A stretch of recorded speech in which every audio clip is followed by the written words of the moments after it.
The opinions expressed by tonight's guest do not represent the opinions or position of Spaced Out Radio, syndicated carriers, or anyone associated with SOR Media. Listener discretion is advised.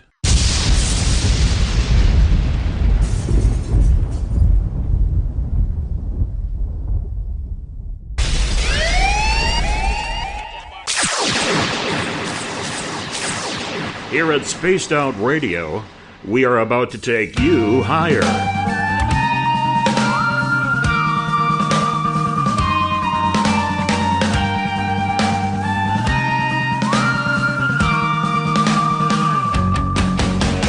Broadcasting from the Rocky Mountains of Colorado to you listening around the world. This is Spaced Out Sunday with host Tessa Nicole Thomas.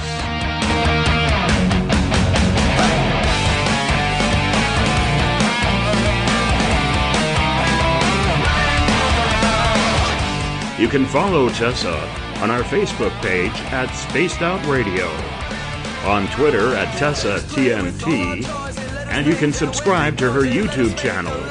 Go to youtube.com/Spaced Out Radio for the archive. But we break on command 'cause women rule the world.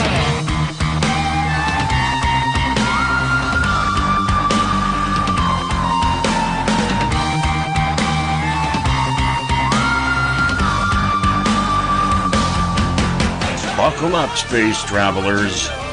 Let the countdown begin. 9, 8, 7, 6, 5, 4, 3, 2, 1. It's time to go for a ride with host Tessa Nicole Thomas. I'm such a lucky guy, 'cause after all this time, it's like the deeper I go, the deeper I fall. Good evening, Spaced Out Radio. Secure your tinfoil hats, buckle down tight, and hold on loosely as we soar over the rocky tops of the La Platas on a Rocky Mountain high, get sucked into the vortex of the Four Corners, and settle down snugly at mile marker 419.9 in colorful Colorado. It is Saturday, November 17th, Sunday, November 18th, for those of you on the East Coast and beyond, and this is Spaced Out Radio. Hope you had a rockin' week, an awesome day, and an even better evening. I am your host, Tessa TNT, and I am live tonight broadcasting from beautiful, freezing Bayfield, Colorado. We are 150,000 strong nightly on Spaced Out Radio Network, spacedoutradio.com, Spreaker, Paranormal Radio, TalkStream Live, as well as Deep Talk Radio, which you can find at deeptalkradio.com. Don't forget to head to our website, spacedoutradio.com, where you can peruse the Spaced Out Radio store and read the encounter online dealing with everything strange, paranormal, and odd.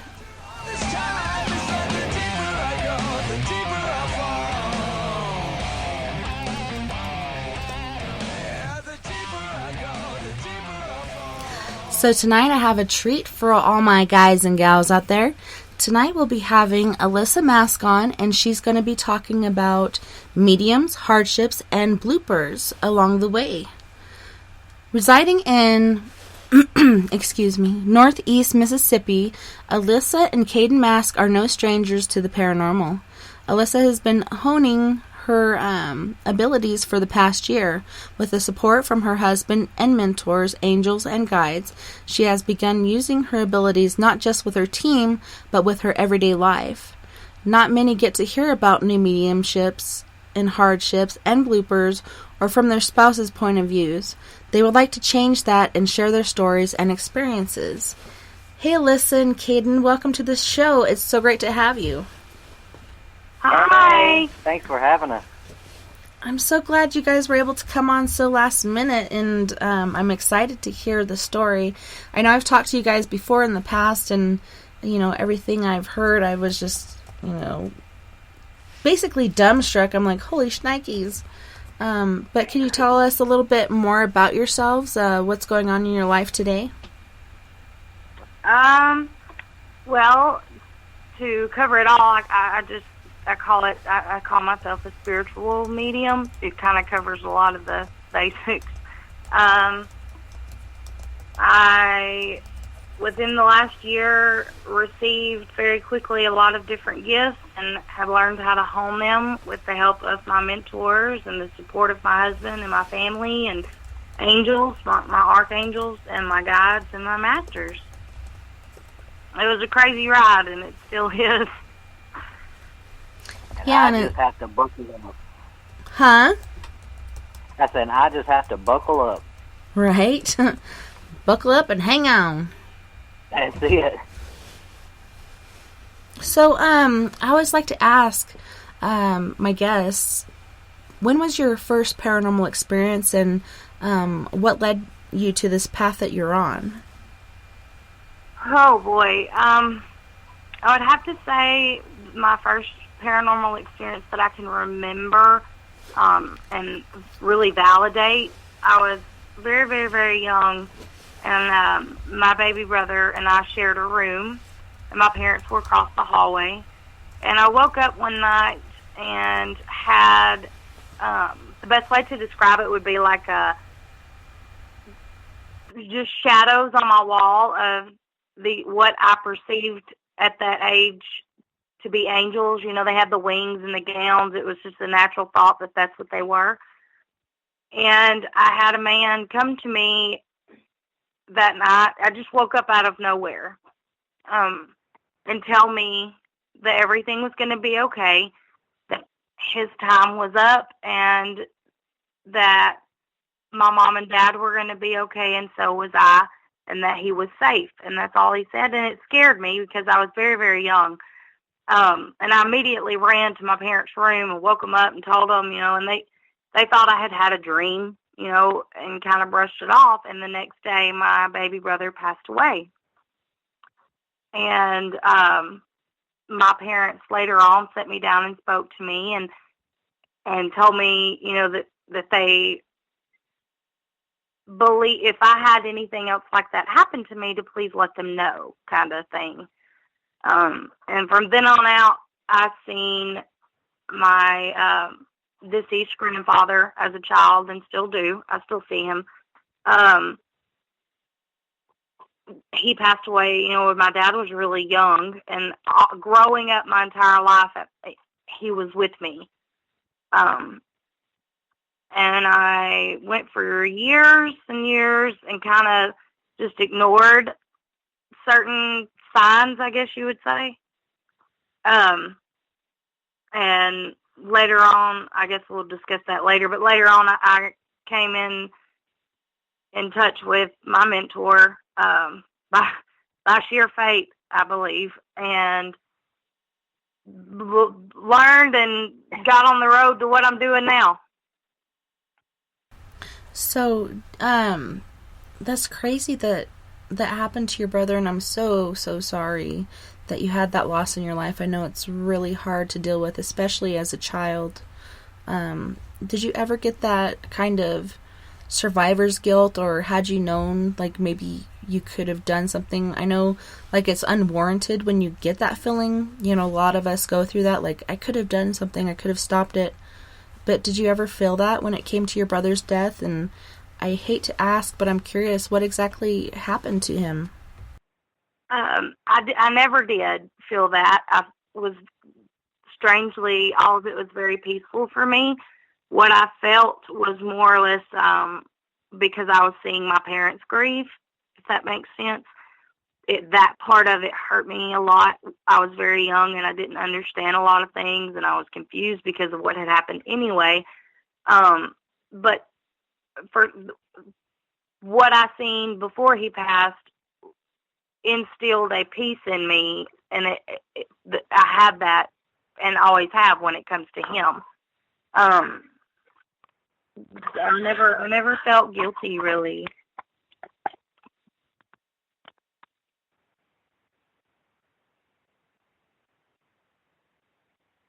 Yes, he did, I believe, is what it's called. He was a baby. He was at the babysitter's house, and she had laid him down for a nap, and he passed away early that morning in his sleep.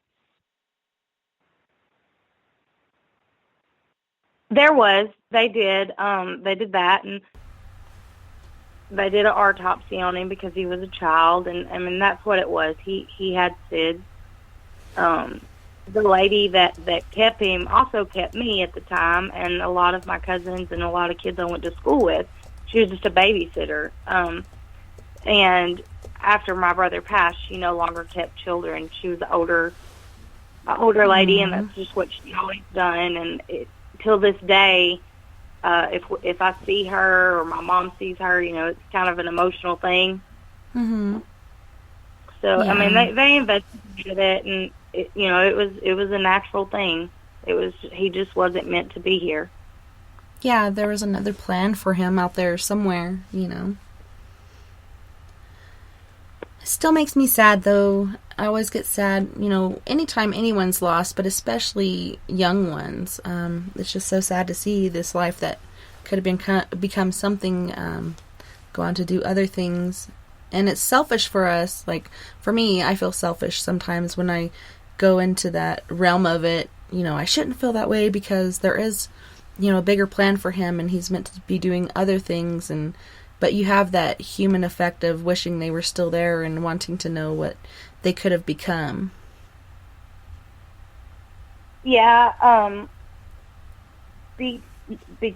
because of my abilities that I have now, I have actually got to communicate with my brother and see him, and it's made I guess him not being here a little easier for me.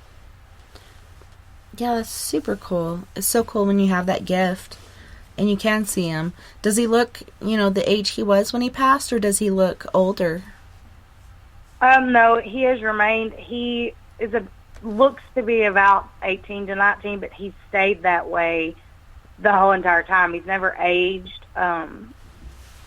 Actually, any family member or anybody I've ever really communicated with, it's like they stay one age. They don't age anymore. If that makes sense. Mm-hmm. So, That's I very mean, interesting. Go ahead. It is. So I was just saying, I mean, he looks to be about, between 16 and 19, I guess. Mm-hmm. But, I mean, and he stayed that way through the years. But, I mean, I've seen him just like I did my grandfather. Growing up, I've seen my brother, and he stayed the same. So, when you do see him, does he have any messages, or if he does, do you share those with your parents? I do. There's been a couple of times my father was going through some different things in his life that were hard and difficult, and my brother would come to me, and I wouldn't say really give me messages. It was more like he was there to support me with helping my dad get through something, if that makes sense. Just like he would be, like if he was here and something was going on, and he was coming to me to back me up and support me, if that makes sense. Right. When my mom would come to me, which I've only seen her twice since she passed away, and I was 5, almost 6, and on the 26th of this month I'll be 40, and so I've only seen her twice, but she's come to me in other ways. But each time I've seen her, she's been smiling and had that sense of peace about her. First time I saw her, she actually talked to me and told me, tell your dad, Gary, Greg, Kathy, John, everything's okay, I'm okay, and I love you, and everything's going to be okay. And it was a really cool experience, and it felt so real. And I believe that, they can come through the dream realm as a way of communication, because it is so hard to harness the energy to manifest or be able to speak. And even when they do speak, it's kind of like a whisper when it's in, the waking state. But in a dream, you can actually understand what they're trying to say, is what my experience has been. What has yours been with that? I really don't know how to answer that, because they've all been different. Mm-hmm. With energies, there's been a couple of times where I've done. I don't know how to explain that. Can we skip that one and come back to it? Sure. You think about how to answer that one. Well, let's go from your first paranormal experience and build our way up. Okay. Well, my brother would have been my first. He's my first paranormal experience. I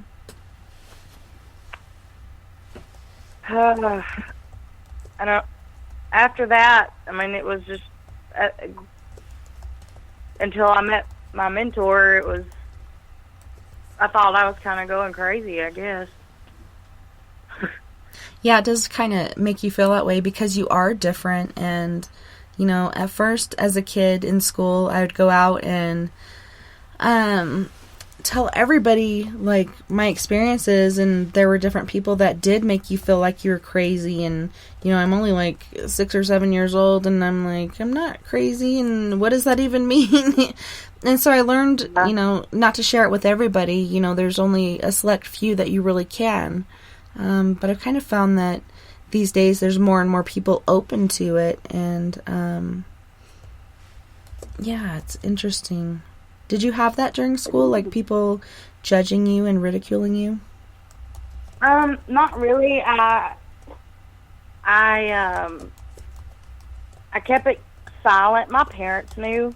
And they never made me feel crazy. They never ignored it. They didn't know what to do. They didn't know how to help me. It's not something like you can just go find somebody to help, you know, or help you understand it. So they just really listened to me and paid attention to what I said, I guess. But I kept it quiet at school. I never told anybody other than, you know, my parents. Well, that's good, and I'm so glad that they did support you in that, and, you know, you had that support in your life, because it can be difficult. It can.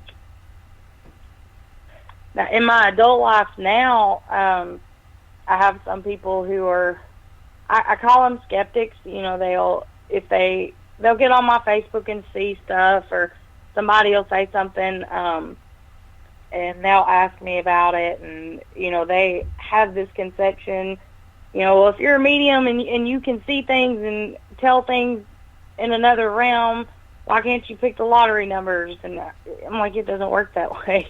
Right? Right. I mean, if I could do that, you know, if mediums could do that, they would do it and be rich forever, you know.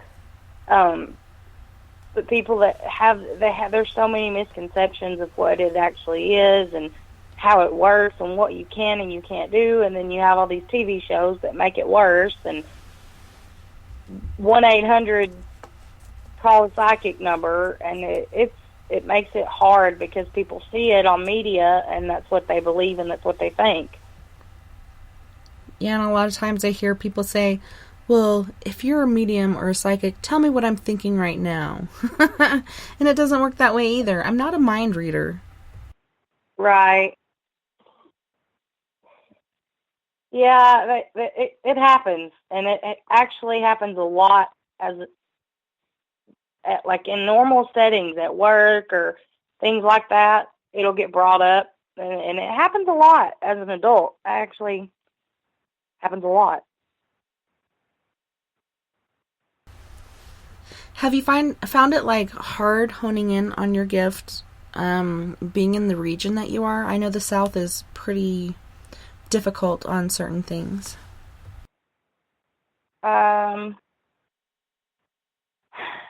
Kind of. I kind of reclused myself for a couple of months. I didn't stay around or have anything to do with much at all other than my husband. And my mentor, I blew her up constantly, but I kind of stayed away from everybody and everything because I was scared to death of what was happening, kind of. It was difficult, and it still is, where we live, I guess, I hate to call it the Bible Belt, but that's where it's at. Mm-hmm. You know, people, like I said earlier, they have this perception of it, or they just think that you're full of poop. Right? Yeah, I mean, and then when I first started all of this, and it took a while with my mentor for her to kind of get it in my head, but I had this thing where I felt like I had to prove everybody that it was real, and eventually you kind of get to where you just don't care if they believe it or not, because you know what you can do and what you can't do, and it's not about making somebody believe, it's about helping somebody that needs it and is receptive to it. And that's so true. And I've heard of, like, different psychics and mediums who get famous and go off on the whole trying to make money off of people instead of helping people, and I think in the end they end up losing their gifts because at first they're really, really good at what they're doing, and then after taking advantage of people, they end up losing their gifts, and then they're really not good at what they're doing anymore. Have you seen that in this field? I haven't personally seen it. Like, I've seen it on TV and stuff. I did see it. We went to New Orleans and I seen it. And my opinion on it, they're either lying about being gifted, or really that's about all I can come up with. Because to be honest, knowing what I know with my guides and what I've learned and what I've studied and what I've gotten, they can be taken away just as quick as you got them. And if they're used for a selfish way, and to me, gaining money and profit for it is a selfish, I don't want to say malicious. I can't come up with another word at the moment, but it's self-centered, and that's not what any of this is about. And you can't be that way and be capable of honing gifts. Alan in the chat room is saying the higher self answers to no one and cannot be tested or mocked. And Vivian was saying, I once had a dream over 35 years ago of 6 winning lottery numbers. When I woke up, I could only remember 4 of the numbers, so I played those 4 numbers and won $1,000. I wish I could do that. Right? That would be awesome. Things like that, they do happen. It's just the way of the universe. People have, strange affirmations while they dream. I had a few of those when I was younger. I'd get in trouble and get grounded from my computer, and I had a dream I tried for 3 days to get the password, and I couldn't figure it out. Went to sleep, had a dream that I watched my mom type it in, woke up, typed it in, it worked. Sometimes things like that happen.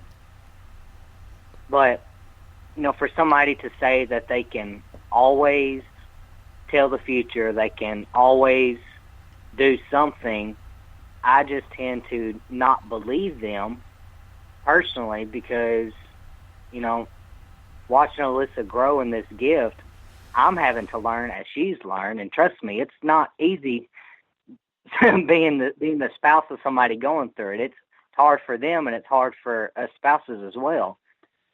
So, just like what Allisa said, to me, people who I'm not going to knock anybody who goes out and gets paid to do it, but I'm just going to say that they should be careful, because like she said, those gifts were given to them and they can be taken away just as fast.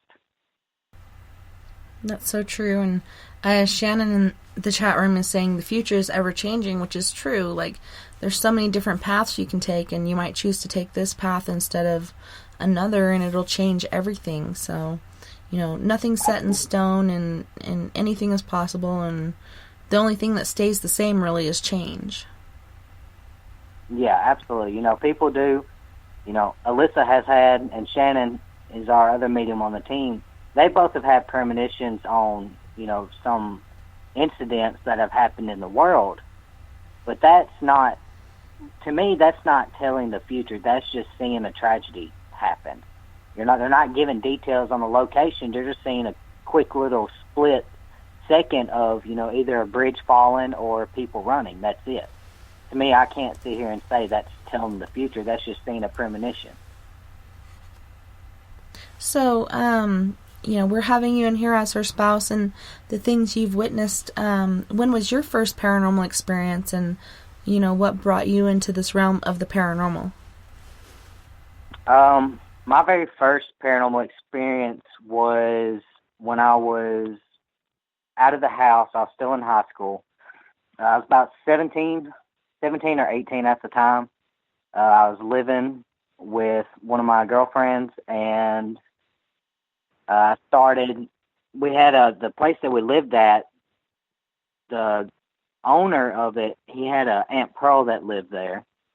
And I was drinking a lot, and I was doing other things I shouldn't have been doing, and I guess I made his Aunt Pearl mad. So she started showing herself and doing, kind of small things here and there, like knocking on the doors and knocking stuff off, me having bad nightmares. And after dealing with that for a couple of weeks, I ended up, we went to stay at my cabin, and we were with a couple of friends, and they decided to be disrespectful at a grave site. And I ended up bringing an attachment home, and it was extremely negative. And I won't sit here and say what it was other than an entity. And it got so bad to the point this was, spread out for about 8 months, worst 8 months of my life. I lost time. I was extremely, extremely depressed, oppressed, everything else in between, getting bit, slapped, thrown like a rag doll, having the, whenever you dream and you wake up but you can't move your body, that word escapes me at the moment. Sleep paralysis? Yeah, sleep paralysis. I had my very first experience with sleep paralysis during all this, where I woke up and I heard growling. Growling woke me up. And I could barely move my head, and I looked down the hallway, and I seen it come from around the corner into the hallway, and it was so tall that it was actually punched over. It couldn't stand up straight. And it was coming towards me. And I kept a rosary at this time on my nightstand.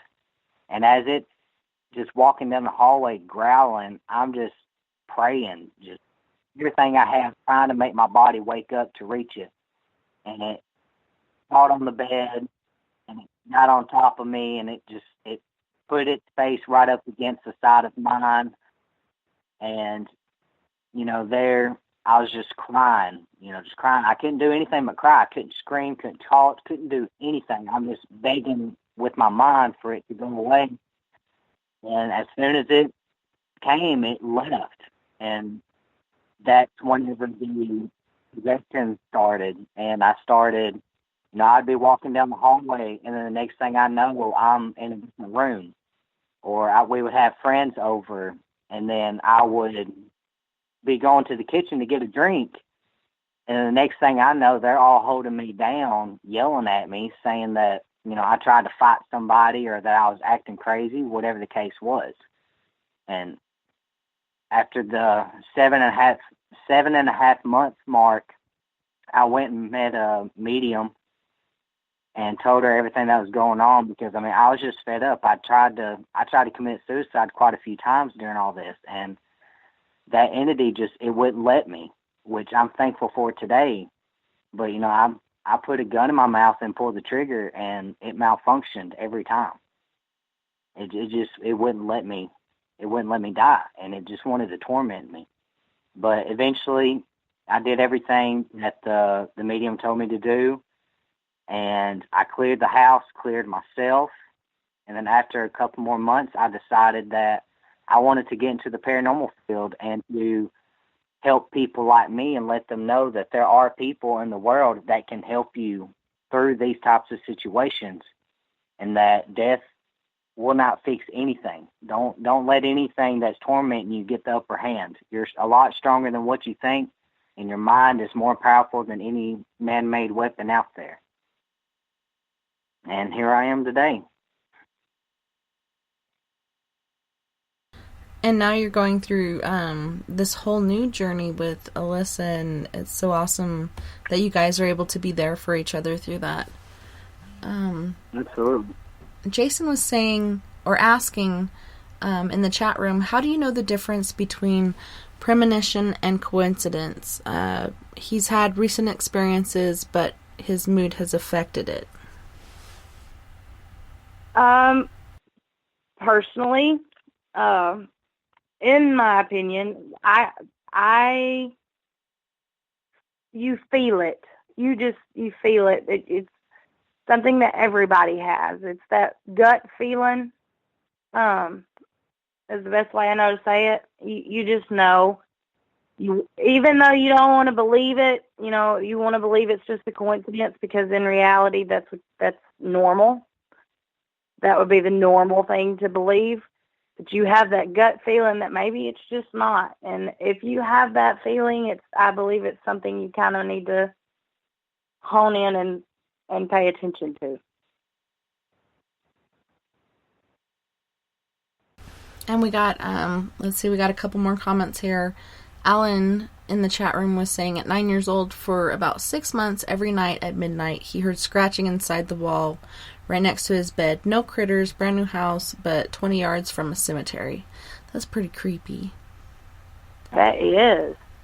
And then Ron was... Go ahead. I wonder if he had, did he have nightmares or anything like that as a child, like really bad nightmares? Oh, I definitely did. I had them all the time, to the point where, I still have this crazy sleep schedule. My bedtime's generally 3 or 4 o'clock in the morning, and it's due to having those night terrors as a kid and not wanting to go to sleep for fear of having these nightmares. And then my dad told me, and, it's somewhat of a religious thing, and some people believe in it and some people don't, but he told me to say, God stands before me, Satan fall behind, and it always worked, and it actually worked in another experience in my life. But having those nightmares, do you think that's connected to having gifts and such? I believe it can be. I also believe, as a child or as an adult, you're going to have bad dreams. Not everything is connected to something. And that goes back to that feeling and what I call intuition. And everybody has that. Some people they don't pay attention to it because, like I said, it's not reality. I do think that gifted children are more, what would be the word, accessible to maybe dreams or visions in their dreams or lucid dreaming, things like that, and they think it's a nightmare and it's possibly not, if that makes any sense. It's just scary to them because they're so small and they don't understand. I think a lot of gifted people as children more than likely have things like that, and it does scare them because, like I said, you're a child and you don't understand what you're seeing or hearing or anything, and it's just scary because it's out of your norm. Right. Alan followed up with saying he was frozen stiff with fear. He didn't say anything about having nightmares. It was just that experience that really scared him. It just wouldn't. Hearing the scratches and stuff, I think, I thought maybe he had nightmares or something, and it might have been something trying to just simply communicate with him. Yeah, get his attention. Yeah. There's better ways. Quit creeping people out. Right? Exactly. Rano in the chat room was saying, I can see the future. My neighbor hates it. When we watch game shows, I guess the contestants' random choice or the prize behind the curtain, right 88% of the time. But like you were saying earlier, it really has to do with your gut. Listen to your gut because it's always right. That's been my experience. Absolutely. Yes. Absolutely. Even when it seems very strange, and I think that's what happens with a lot of people. Like I said, everybody has it. Everybody has that intuition in them. It's instilled in you. You just have to pay attention to it and veer away from what you view as reality and the normal of everyday life. And to some people, that's just too much because it's out of their normal and they're not comfortable with it.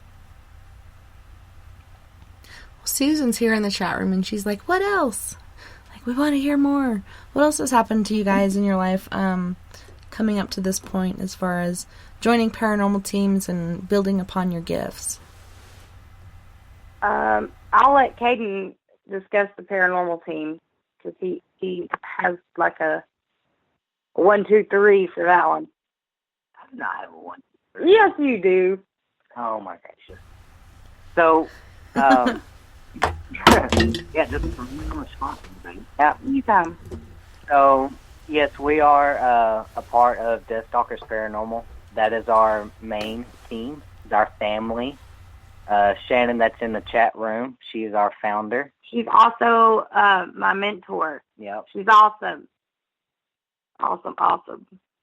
So we that's kind of our home base. We deal with cases, mostly private clients right now, but we do go to some public places. And we've been with them. It'll be a year coming up, so we're still a kind of a young team, but a lot of experience has, fortunately came our way. We've gotten a lot of outreach, especially considering that we are in the Bible Belt and down in the South. We've turned a lot of skeptics into believers for sure. So we have a lot of experiences with them. And we also, me and Allisa, she's a much better astral traveler than I am. I'm still in the training part of it, but we are also part of Hunters on the Hunters Astral and Research that Corey, Donna, and Sam, all them awesome guys are on. So we just kind of help with some of their astral cases. And in return, much like with Deathstalkers, we have a lot of brother teams, sister teams, your team being one of them, one of our sister teams. And so Hunters is kind of an affiliate of ours as well. So we help them, and, when we get into a bind, and we can ask them for help, and, we believe in para-unity. That is one thing that I will say our team highly prides ourselves in, is para-unity. We're not that team that refuses to work with others, because in this field you have to. I mean, we're all in this, or we should all be in this field to help, the public. That's what hopefully, that's what everybody that's in this field's in it for. You want to help people. You got in this to help people. So if you don't work together, I don't know how you can sit there and say that you want to help and you want to do this and do that. The public comes first, and however way you can help them, that you need to do it. Yeah, I totally agree with that. And I just got a call today from a guy at the Main Street Mall, which has been rebuilt. And back in the day, they had a fire back in the apartment area, and they actually ended up having an explosion that killed a very young officer and a very young firefighter. And then even before that happened, somebody was hung in that area before any building was built. But he's been seeing shadows bounce around. He's been being touched, and he wants us to come in. But he was like, how much do you guys charge? And we don't charge anything. We're here to help. And, if we charged, I feel like we'd be taking advantage. Do you guys ever charge for, going out and helping people? Never, ever. No.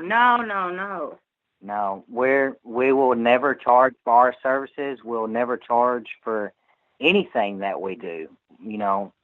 That's just something that we, goes back to the mediums that charge people for readings and stuff. We don't believe in doing that. You are given a gift to help people, and in our opinion, we just believe that you shouldn't do that. You shouldn't charge somebody, because they're coming to you for help. Why do you want to take advantage of somebody for being at their wits' end and wanting legitimate help? Yeah, and there's not a lot of help out there, and I've had several friends look at me and roll their eyes, and they're like, you're providing a service for somebody. You really need to charge for this. Like, how are you living? And I'm like, I can't bring myself to do that. I can't charge people, because it's a service to my fellow man, and like I said, there's not a lot of help out there, and I don't want to take advantage. I want to help these people either, clear this house or understand or learn who they're coexisting with. A lot of times I feel like spirits are just wanting acknowledgement or not to be forgotten. Sometimes there is a message that they're trying to get across, or perhaps they need help getting somewhere. But otherwise, they just, want to be acknowledged, learn what their name is, and, say hi to them every day, when you feel that they're there. It's pretty cool. I really enjoy this field. Do you guys like what you do? Oh, We love absolutely, it. absolutely. I honestly, if you would have told me, 12, 13 years ago that I would be doing this, I would have looked at you like you were crazy. I would have. I'd been like, you are absolutely nuts. There's no way I'm going to do that. But I love it, and Allisa agrees as well. I mean, I honestly can say that being in this field has made me a better person, and it has allowed me to not only grow spiritually per se, but also, I guess I kind of got my faith in humanity back, because you do meet some great people, and then you're just like, you're just absolutely amazing. Our family and Deathstalkers Paranormal and Hunters, and then meeting we have met some amazing people in this field that are, I would consider, lifelong friends and, distant family. And I wouldn't trade that for the world. Yeah. As a medium, for me, it is just as fulfilling if I do a reading for someone, and it's someone that, was their family member and they passed and they're grieving, it is just as much, if not more, fulfilling and emotionally awesome for me as it is for them. Doing this changed everything about me, and it's like it made me come full circle. If that makes sense, that's the best way I could put it. Yeah, and you do kind of, I grew up in the Bible Belt as well. I grew up in Arkansas, was born in Huntsville, grew up in the northern portion, Fayetteville, Pettigrew, like Ozark, Paris. But my aunt lives in Boston, Arkansas, and, I'm finally getting in touch with them after all these years. Like I said, I lost my mom at a very young age, and then I'm reaching out to family members because, family is so important, and I want to know my mom's siblings and, the other side of my family that is out there that I got disconnected from. And so I'm excited telling her about what I'm doing. I'm in the paranormal field. I'm helping all these people, get through these things that they don't really understand, and, all the things I'm doing and the prayers I say and such. And she's like, well, what makes you think that God's going to help you? Because what you're doing is basically an abomination, and it's a sin, and you're not supposed to be doing this stuff. And there are no ghosts. They're all just demons and, all this other stuff that I find to be, I hate to say ignorant, but to me it is. Because, if, she really is into the Bible, Jesus even says, it is me, I'm not a ghost. It is me, Jesus, He doesn't say I'm not a demon. So I do know that they exist, and to me, it's not a sin doing this. To me, it would be a sin to ignore my gift and not help people and just cast it aside and let it diminish. I agree 100%. Once again, that kind of goes back to the gut feeling. You also can get guilt in that, and I don't see how if someone has been gifted and has the capability to help people in a way that no one else can, to me, it's morally wrong for you to ignore it and not use it. You are giving a gift for a reason, and you have a purpose, and it's for ascension, in my opinion, and it would be morally wrong for you to choose not to do it. Mm-hmm. Yeah, I agree I don't- 100%. I don't see how people that goes back to like the charging thing. If you are really, truly gifted and working with light and trying to help people, I don't see how your conscience doesn't bother you by taking money from them. Yeah, it's like, how do you sleep at night? Right? That's what I think every time I see like the ones on TV. I'm like, how do you sleep in that big fancy house that this has bought you? And- It blows my mind. Andy was sharing his experience in the chat room just recently, and he said, I went out last week. When I came home, my garage door key fell off my set of keys. So it fell off when he went out. Then it showed up in a cup inside the garage a week later. And he said, that's impossible because I use it to lock the garage door. So that's pretty interesting. Like, he's obviously got a guardian or something there that's looking out for him and knows that he needs that key. Yes, and that's very possible. Very, very possible. And Alan's got all kinds of good things to say, but it comes down to service is the way of life and light, ascension of the spirit. And I believe Yes. service to man is so important.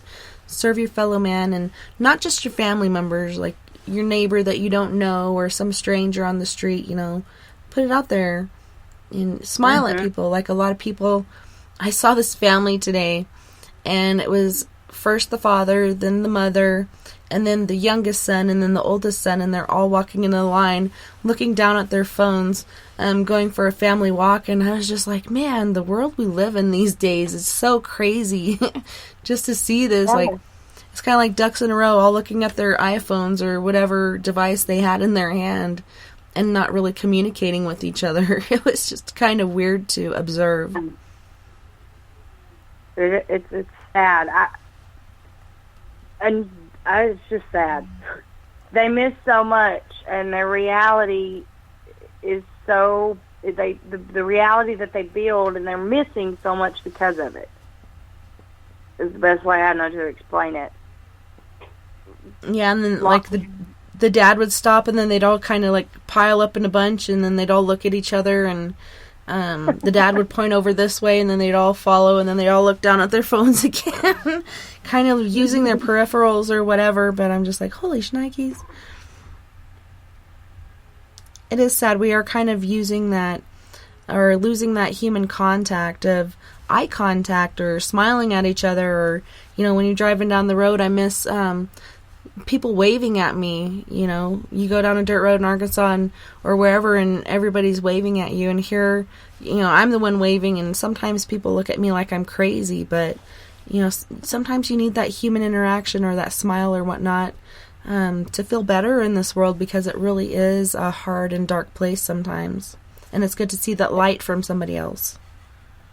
It is, and I'm a firm, people call it karma, you can call it whatever you want, but I am a firm believer that what you project out is what you will have and receive. And if you're somebody that projects love and light and positive energy 24/7, you know, and it's not always easy because it's hard, life gets hard, but if you do the best you can and you project that out into the world, I firmly believe that that's what you'll receive back. And I try very hard daily to do that. Even in really difficult times, I try to remember how lucky I am and the beauty that's around me, and project as much positive energy as I can out, because you would be surprised at what it can do for people. For a prime example, if you have a coworker and you go to work and they're going through some stuff and it's hard, and you come in and you don't have to come in being bubbly, just the positive thinking will eventually rub off on people, and it changes them in a good way.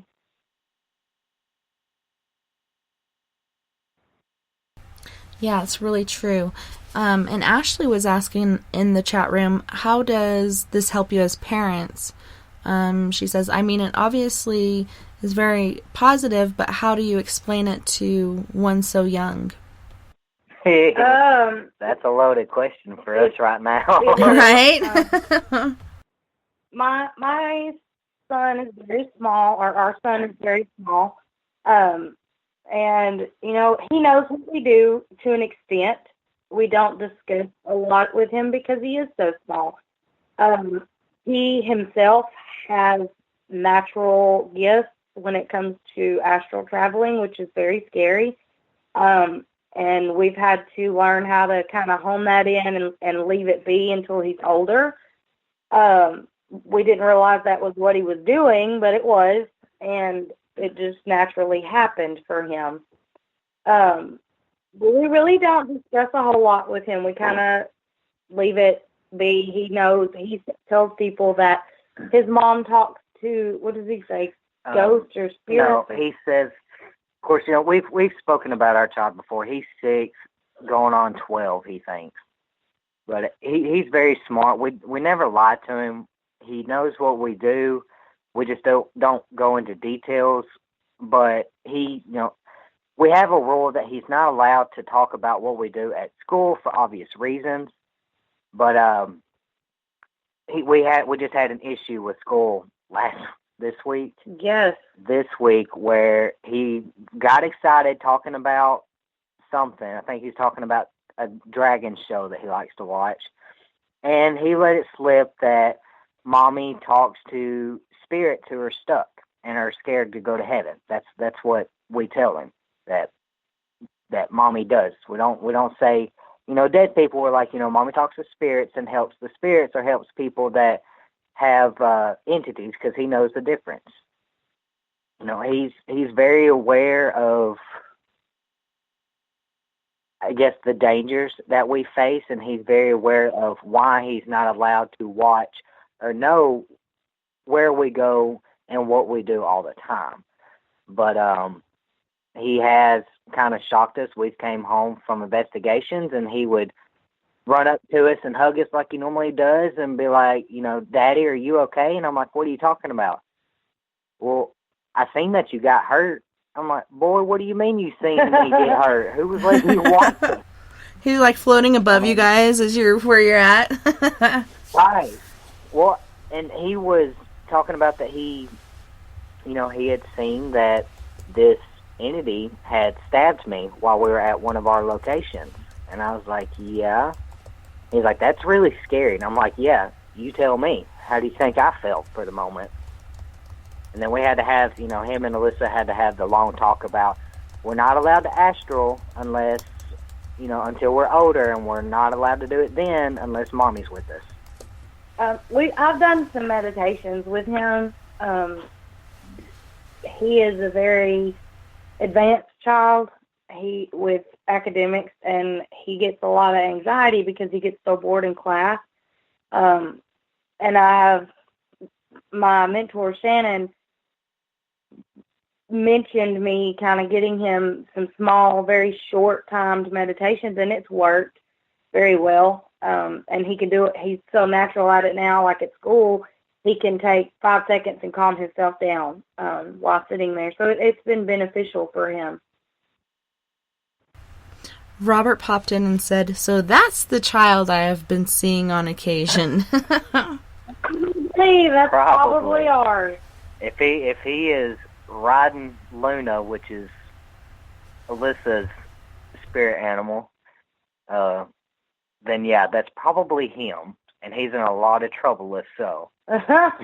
Yeah, a lot of trouble, actually. That's funny. With my kids, they have all been born gifted, and they all have their different gifts. Kinsey was more of like the healer. Nova was not only able to see spirits, but feel what they were feeling. Floyd can see things and tell us things like there's a scary lady in the kitchen, or other random things that happen in our house. And Lily, she's so intelligent, and out of all my kids, I believe she's my past life kid. Like, I've caught her tying a lanyard around her leg, and I'm like, no, Lily, don't be doing that. You're gonna cut off the circulation to your leg, and it's gonna get all tingly, and when you try to walk, you can hurt yourself because you're cutting off the circulation. And she's like, well, I have to tie it off or I'm going to bleed out. And she's only about 1.5, almost 2 at this point. And I'm like, what child this age knows what tie it off or I'm going to bleed out means, you know? And then she would go on to say, remember when I was older and I was a guy and I wore glasses and I was a nurse and all these other things? And I'm like, no, but I believe you, because I do believe it's very important to support them in what they know and what they believe, you know. You know, don't feed into fairy tales or whatnot, but give them that backup or that encouragement or that support that they need, because it is, you know, a very hard world, and it's really hard to find support for that. But I've also found it important to share certain things I've learned in life with them, so when it comes to them, because a lot of things work through our family, from my mom, probably before my mom, but on up to us kids and then to our kids, and I want them to know how to protect themselves. So I'm glad you guys are honest with him and lay out some guidelines for him so he doesn't get hurt. It's very scary. I couldn't imagine. If my kid's astraled, I'd be losing my mind. Well, I mean, you got to think, this is the child that at the age of 2 was going around telling people he wanted to be a paleontologist. I can't even spell paleontologist, and a 2-year-old is more than me. But no, he is extremely smart. He loves his crystals and stones. Thanks to his Aunt Shannon and Aunt Lisette, we have stones and crystals for days, and we can tell you everything about them, more than Mama and Daddy probably. He studies them religiously. Yeah.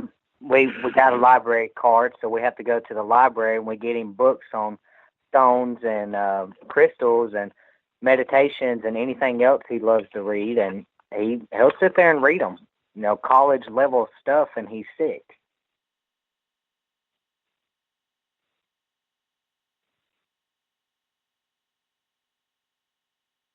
Did we lose you?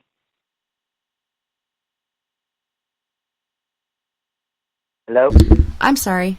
My mic was muted. There. But they are so smart. It's scary, you know, to try to wrap your mind around it, because you try to think back to that age, you know, when you were a kid and you're just like, I was nowhere near there. Like, how the heck did I, you know, form such a life? You know, it's insane. I was making mud pies and eating them at that age. He is way bypassed me. Hey now, we all need our minerals. Their minerals were delicious back in the day. The imagination is so important. Yes, absolutely. Well, that's so cool. I'm so excited for you guys that you do have a little, you know, gifted little one. It's very interesting. And it does kind of propel you in different ways, because they do teach us so many different things. Absolutely. I think I've learned quite a few things from him, because, well, all this, you know, the astral part and, you know, much of everything is still kind of new to me, because I'm always learning. I'm always looking to learn. Hey, Caden. And sometimes, yeah. I have to cut you guys off really quick because we're actually late for our first commercial break.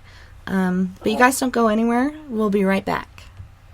Looking for nighttime adventure? Old school radio that delves into everything out of the norm? Then check us out at Spaced Out Radio. This is Dave Scott. Every Monday through Friday, starting at 9 p.m. Pacific, midnight Eastern, we're going to take you on a wild ride ranging from conspiracies to true crime and every ghost, alien, and Sasquatch story in between. We're always live, and we're always interactive with you. So join us at spacedoutradio.com, where together, we own the night. Hey, guess what? You can now get your brand new Spaced Out Radio swag at spacedoutradio.com. We've brought the store back with all new items for you to pick out and pick up for yourself, your family, or friends. T-shirts, hoodies, hats, we got it all. All you have to do is head to our website and click on Store. Choose what you want and it's shipped to you. The Spaced Out Radio store is right there for you.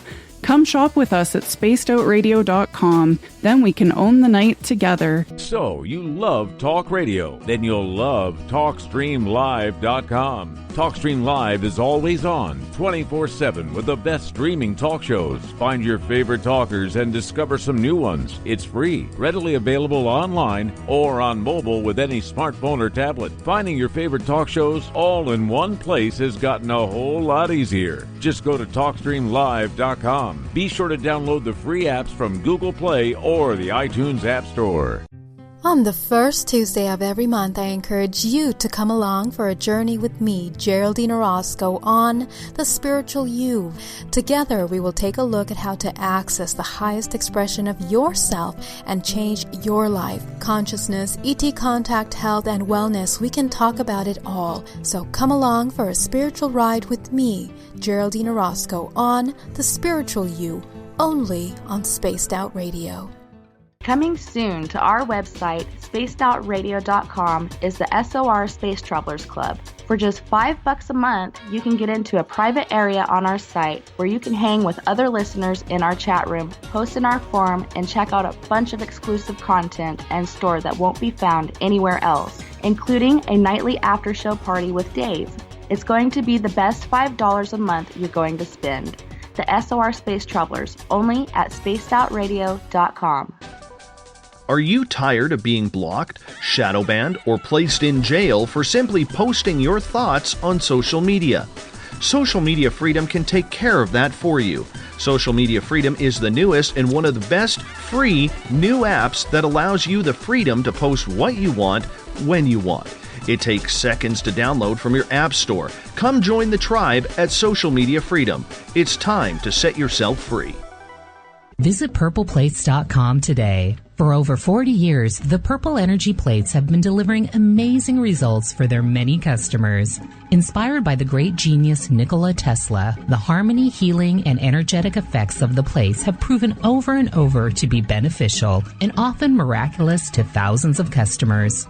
Check their site for daily specials and choose from their many energy products. You won't be sorry.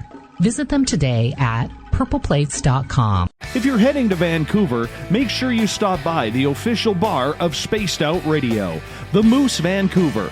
It's the place to party in YVR. At the corner of Nelson and Granville, the Moose Vancouver is always up to speed with a kitchen staff that serves great food. All food on the menu, $6.95 to $8.95. There's a reason the Moose Vancouver is recognized as one of the hottest spots on the West Coast. Get your horns up for the Moose Vancouver. Hey, this is Canadian Paranormal Investigator Mike Moore.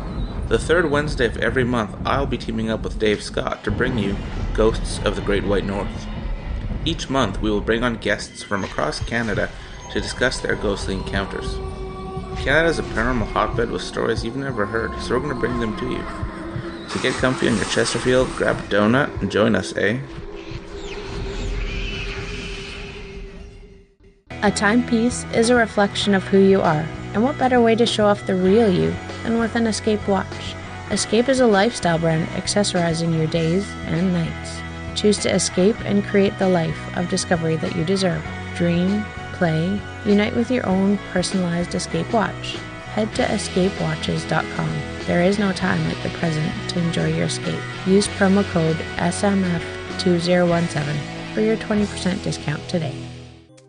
We're bringing scientific thought to the paranormal. Hi there, this is Spaced Out Radio scientist Chris Cogswell. Join me, Chris Zuger, and Dave Scott the second Wednesday of every month, where we break down the who from the woo when it comes to everything paranormal. We'll investigate and try to bring sensible answers to those straight and sometimes outlandish questions people have. Hey, not everything has an answer, but we'll do our best. Listen in to Reality Paranormal only on Spaced Out Radio. Hello, this is your guitar man Ron Bumblefoot Thal, and I have to tell you, I love the response I get for Little Brother is Watching from Spaced Out Radio fans. It's amazing how music can inspire and make people think deeper about what's going on in the supernatural world. You can head over to my website, bumblefoot.com, to check out my music, my guitar workshops, my touring, even check out some of the hot sauces that I'm working on. And make sure you keep on listening, because with Spaced Out Radio, you know Little Brother is watching. Looking for a place to advertise at a very reasonable cost? Look no further than Spaced Out Radio.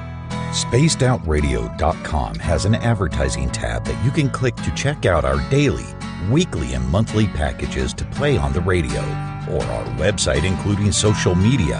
From commercial spots to banners, we have it all. Check out our competitive pricing today.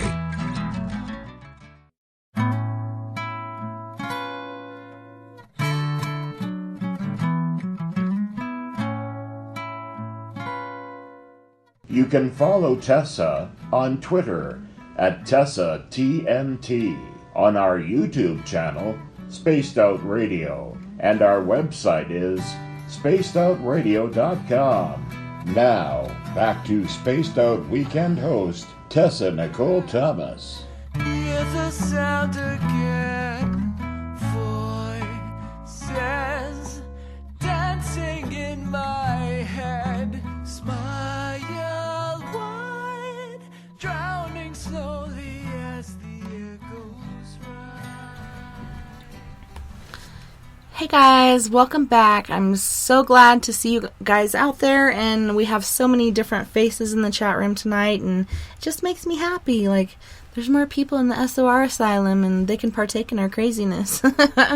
But tonight we have Allisa and Caden, and I'm so grateful to have you guys. I just feel like you guys are light bringers. Like, every time I see or talk to you guys, I just feel nothing but light from you, and I'm so grateful that you're on tonight. Well, we are blessed to be on. Thank you for having us again. Yes, I love it. Tessa TNT. So, you were saying someone in the chat room was asking what was the craziest or weirdest place that you guys have investigated? Oh, me. I don't know. Monroe, I guess, would have to be it. Like, I'm sure everybody's tired of hearing us talk about it, but it was, in the words of Shannon, phenomenal. Yeah, we've yet to. We've done quite a few investigations since then, but we still haven't found a location that beats Monroe yet. And I believe I got to watch you guys because you guys did that Facebook Live for a lot of it, didn't you? Yeah, Yes, we that's one of the things about our team. We are constantly on Facebook Live when we're on investigation, unless it's a private client, of course, because we want people to see what we do as well as us being there. It definitely is a lot more fun when you got people sitting there helping you ask questions or pointing out things that you may not see or hear at that particular time. Yeah, it's so true. When I first started doing Facebook Live, I had my teammates hiding from the camera phone, and what are you doing? And it just seems so much easier. Like, since I was 13 years old, I've been doing video photography and, VHS or SVHS and transferring it over and broadcasting it, or, now we have YouTube. And when you first get a YouTube channel, you only get to download 15 minutes at a time, so that's a pain in the butt. But being able to go live, you can not only record it and save it in your archives of your group, but you can actually share it as you're doing it, and it's just awesome. I love it. Absolutely. Absolutely. I get tickled because I have officially turned into what Lisette and Shannon call me as the poster boy of us, or the poster live guy. I'm the one behind the camera now.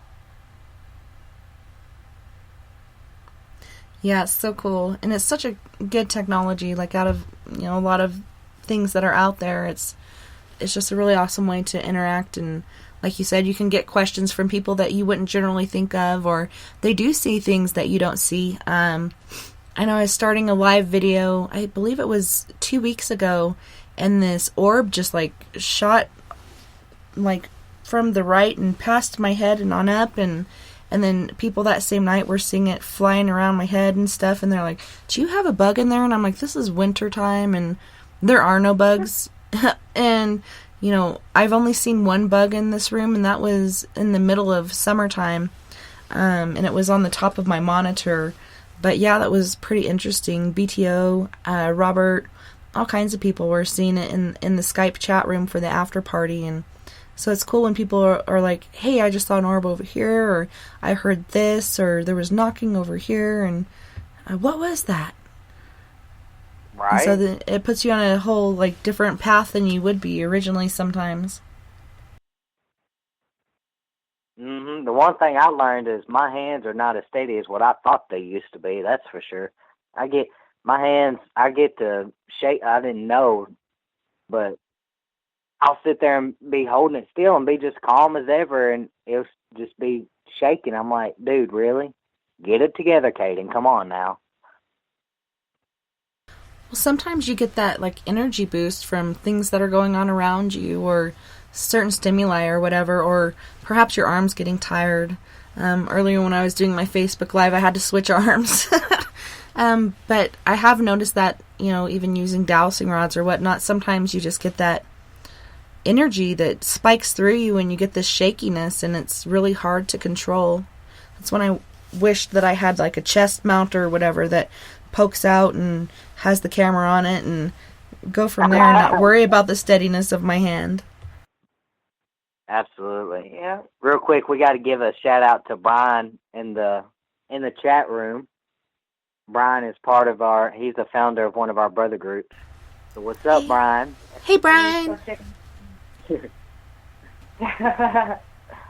But yeah, no, Monroe was absolutely crazy for our team. I think that was our most challenging, but in a good way.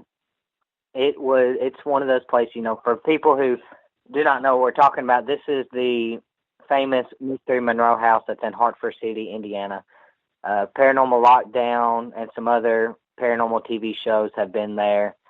Nick Groff, him and Katrina are the two that mainly cover it. I mean, that place is literally it's a battlefield between good and evil. I mean, you don't have to wait till you walk in to feel the energy. As soon as you pull on that street and you lay eyes on the top of the house, you feel it. And it's, I kind of, me and Lisette have this ongoing joke that we're the lame and ungifted ones in the group because, it's two mediums against us.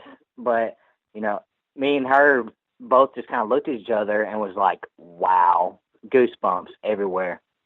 I mean, it was nonstop, incident after incident after incident. And it was, for me personally, it was a humbling experience because I realized that I was rusty. I guess I should say. I was very rusty, and I needed to learn how to use my words better. And I ended up accidentally provoking the house because I walked in, and I don't get scared on investigations. I don't get nervous. I'm very alert. I'll use the word alert. But I walked in, and I just basically told the house, yeah, we're finally here. I want to know why you're so famous, though. Like, let's amp this place up.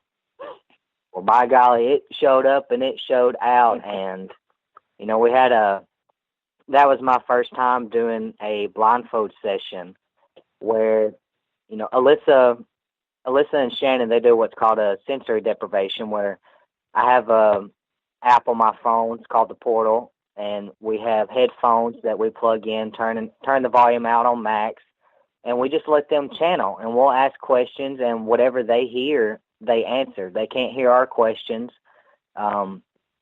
But I decided that because I cannot listen to the Portal and hear anything. I just hear a bunch of mumbo jumbo. So I was like, you know what? I'll blindfold myself. That cuts out my eyesight because my ear, my greatest asset on me is my ears. So I took my eyes away, and I did the walkthrough, and I just kind of told them how I felt. And then they decided to make me face my phobia because I have a severe phobia of basements. Hate them. Oh, my gosh. I hate them. Hate them, hate them, hate them. But I went into the basement, and I did a blindfold session. It's actually up on our page still. And what I was having to see with my third eye, basically. And what I came across was what we later determined to be I call them Wendigos, whatever you want to call them, Wendigo, I think, or I don't know. I can't even spell right now. You have to ask me on the spelling later. But the Wendigos, I encountered 2 originally, and then a small one, which I told him, it's kind of like a baby. It had more human features than anything. And then Big Papa came in for the big finale, and he was, I guess, kind of the alpha of the group. They didn't make me feel scared. I generally felt like they were curious as to why I was wanting to speak to them as opposed to everything else that's in the house. And so, I had that, and then we ended up in the Ouija room. They have a room called the Ouija room. Nice. Went in there, Shannon. I would be far away from there. Yeah. Well, somebody had left, and Lisette's going to be so happy, the planchettes on the board. I said it correctly. They left the planchettes on the board, which left portal 39. Was it 39 portals? Y'all closed? 38 or 39. 38 or 39 portals Jeez. ended up left open. And Shannon and Allisa had to close them down. And luckily they did, so we got that situation. But we ended up coming across, the infamous, what they call the Ouija demon. So we went a couple of rounds with him. And then we decided to take a break. And I forget what we were going to do, but we were just outside taking a break, just going over evidence, or going over what we were going to do and what just happened. And all of a sudden, I just got a sharp pain in my chest. I was there for that.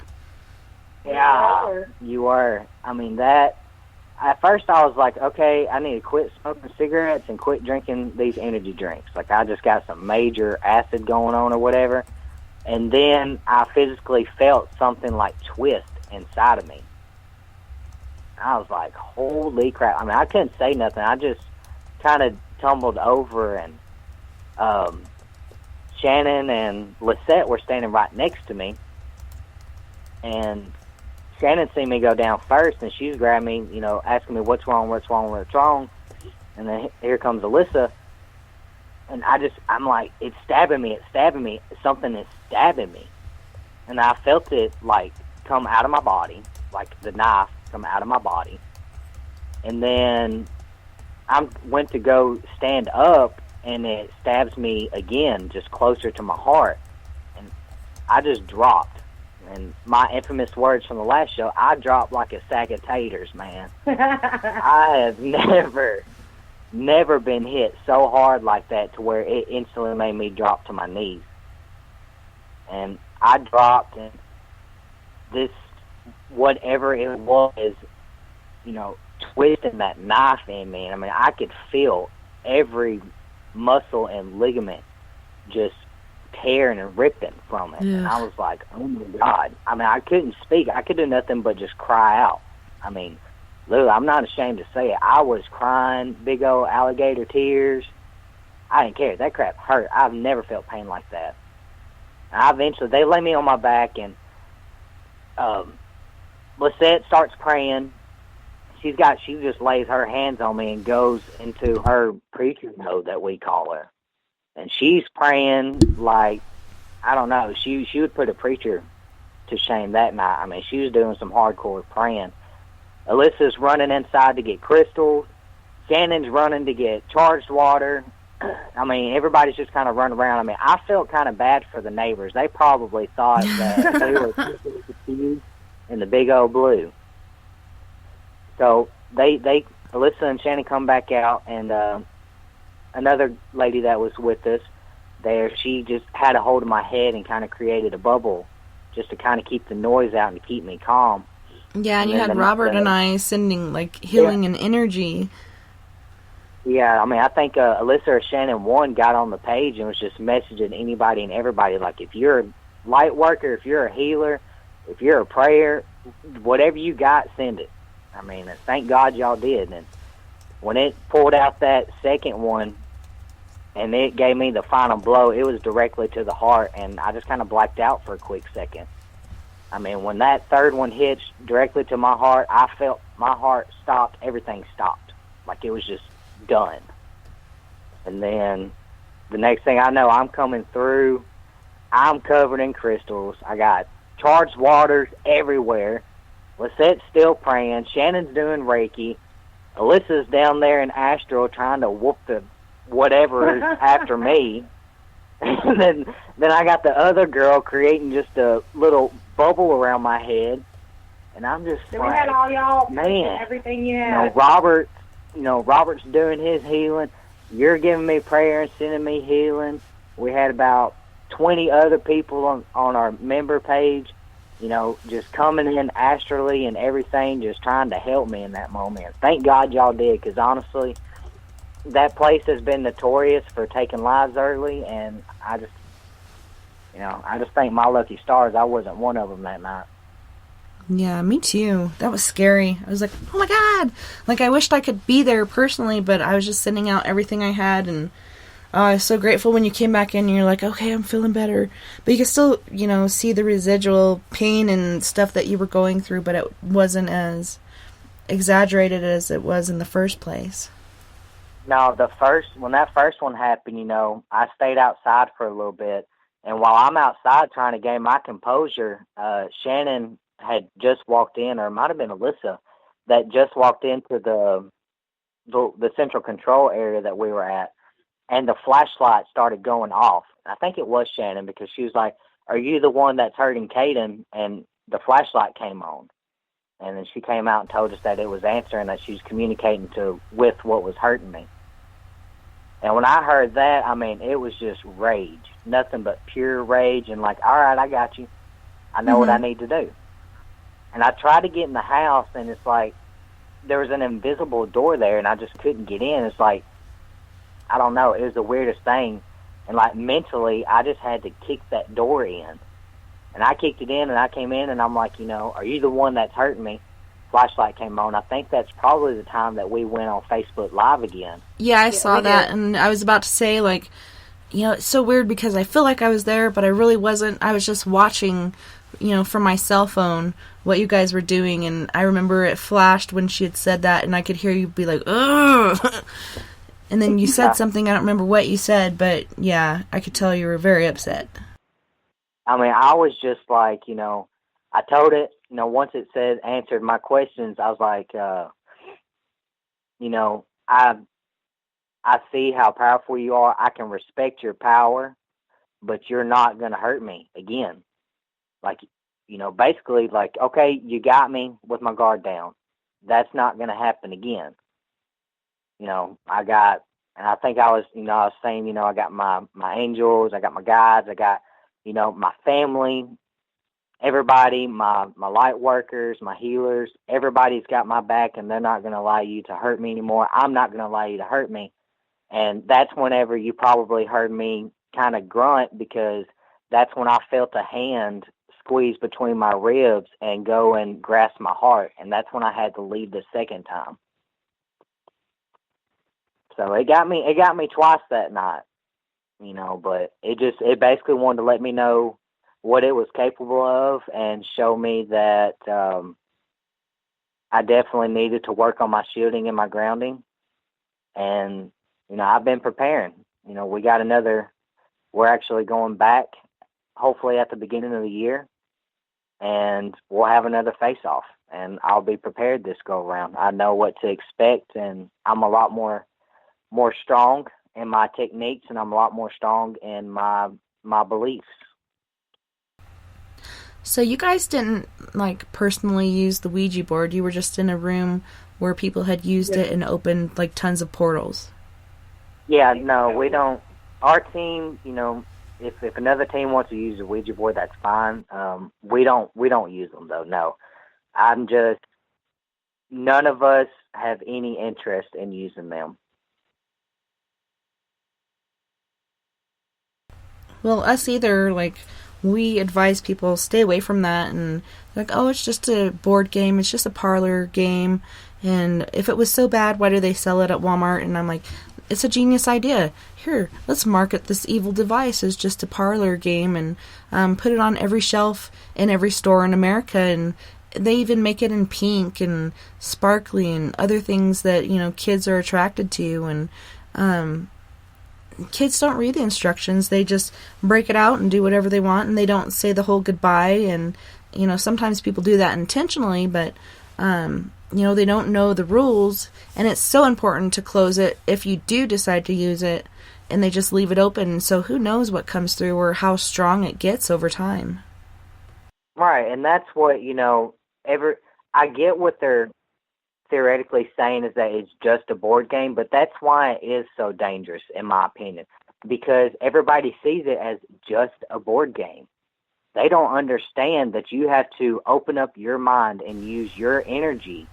You're allowing whatever comes through that board or in that area to use your energy to communicate, and that's not okay at all. Like, you opened yourself up to a whole can of worms that you don't want any dealings with, and if you have zero knowledge of how to deal with it and how to close it down, then you're going to have to call people like us in to fix your mess. Right. Shar in the chat room was wondering, why would you guys go back there? If it's an ongoing case, it's something that we got requested to do by a private party, I guess is the best way to say it. As Caden said about that house, it is a battle between good and evil. I say it's a battle between dark and light. And we have a purpose for that place and the family that owns it. We have work to do there to make things a little better. And that's the purpose of us going back. It's going to be a multiple trip thing. It's not something you can do in one trip. It's a lot. It is a lot.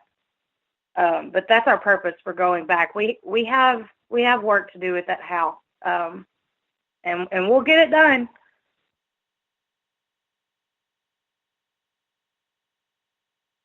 Well, I just hope you guys are safe and that, nothing tries to attack you. And she also asked, do you want to clear it? Which I'm sure that's what you're trying to do. You're trying to clear out these negative energies. How exactly do you guys go about doing that? Well, first I want to put out, although us as a team, yes, if we go in and a private client wants us to clear out whatever is in their house, then we will. This particular location, there are some things that we were asked to help with, and there are certain things that we have to leave alone. And although, even not necessarily with them, but in other private clients, we have tried to warn them about certain things, like leaving portals open, and they want to leave them open. Us as a team, even though we find that morally wrong, we have to abide by what our private client says. With the Monroe House, our job right now is strictly to get rid of the one, and I'm just going to call the main issue with the house. And there's multiple issues. It kind of controls everything, though? Yes, this one controls everything. And our main goal, and the only thing we're being requested to deal with, is to get rid of him so that these other spirits can move, because as of right now it's kind of acting as a soul collector, not allowing anything to free roam, and it's also reaching out and harming humans, and that's something that they do not want happening. So we're going to take care of him, and after that, if they want us to clear the house altogether, then we'll look into it. But right now it's just dealing with the one, and then we'll go from there. Yeah, it's so important to get rid of that main one, because I don't know, I find that in several different places that we go, there is that main one that tries to control everyone, and like you said, soul collector, and a lot of times, even though you do have that free will and that free agency, you're unable to leave that place. I don't know if it's what that individual is trying to make you believe, or what your certain belief is. But yeah, to get rid of that main part, we went in with a rescue medium, is what he called himself, to get rid of the brakeman in the railroad station, because Kate Johnson, she was gone. She was Catholic. She believed if she killed herself, she'd be stuck in purgatory, which she was. There was a Catholic prayer said to release her from that, and so she was gone for like 3 months. Well, at this time, the brakeman was controlling what the little girl Emmy was doing. She'd come in and try to talk to us, and she'd be there for a little bit, but then he'd come in and he'd start swearing and saying all these terrible things to her, and she'd leave. You'd feel the energy shift, and then he'd be there. He'd talk for a little bit, but then he'd shut up, and he didn't want to talk. And when this particular person came in, I'm like, I want you to come. I want you to get rid of this person, because he's doing this to these other spirits. And he goes in there, communicates with it, and I was like, I came in later, I was like, did you get rid of it? He's like, no. He said he wasn't going to leave right now. He's not going to leave yet.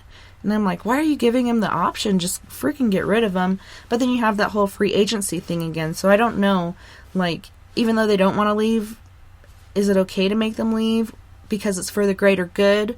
Or should you respect the free agency or free will of a spirit? And I'm just going to say, in my opinion, because I can't, our team, as you know, we're all diverse. They may agree with me as well. Although it may be for the greater good, if a spirit is free roam, they have free will, and if they have crossed and want to cross, if they come to us and they want to cross, we'll cross them. If they do not want to cross, then I don't see why we have to make them. That's their choice.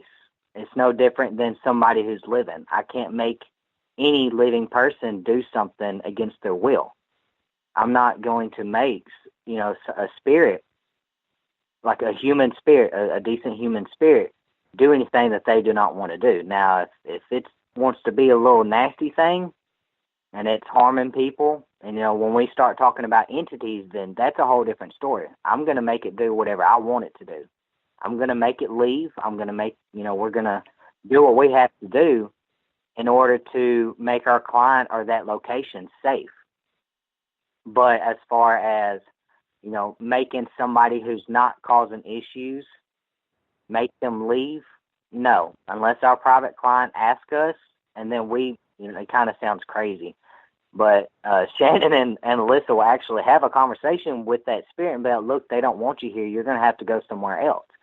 And so far, I don't believe they've had an issue. No, I mean, the only place we've ever been to or confronted any spirits or anything that were very resilient to do anything, we had a private investigation as a team at a location, and we ended it very quickly because what came across was not good. It was very dark and demonic, and we had to get a game plan to deal with it. So we ended that investigation and had planned one a few days to go back. And before we went back, the house dissipated, which was very strange. I mean, it burned to the ground.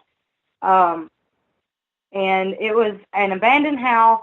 There was no power. There was no nothing there. There had not been anything there, according to the city records, because we did check everything. There had not been power or anything in that home for 28 years? Something like that, a very long time. But in that home, there were several, and I don't usually use this term, but there were several very heavy, dark, demonic-ish things in that home. And, we had planned on going back and trying to deal with it, but before we got there, that house burned to the ground. And the fire chief had no explanation for it.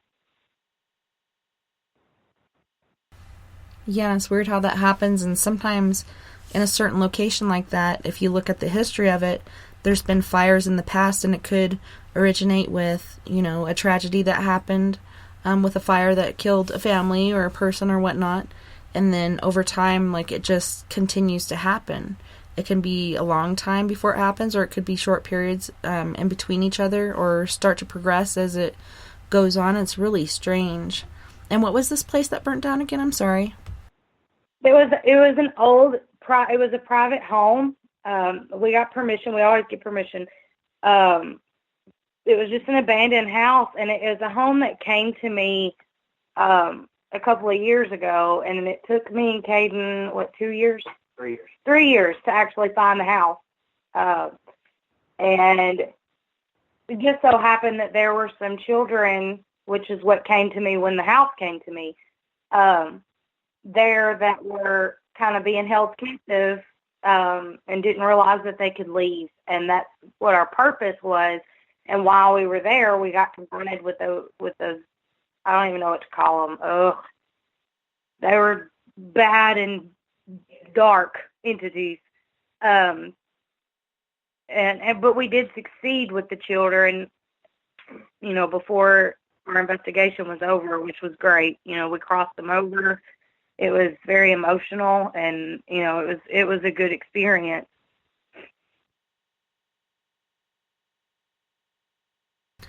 Well, it is when you can release that spirit and, move them on to wherever they need to be, and you free them.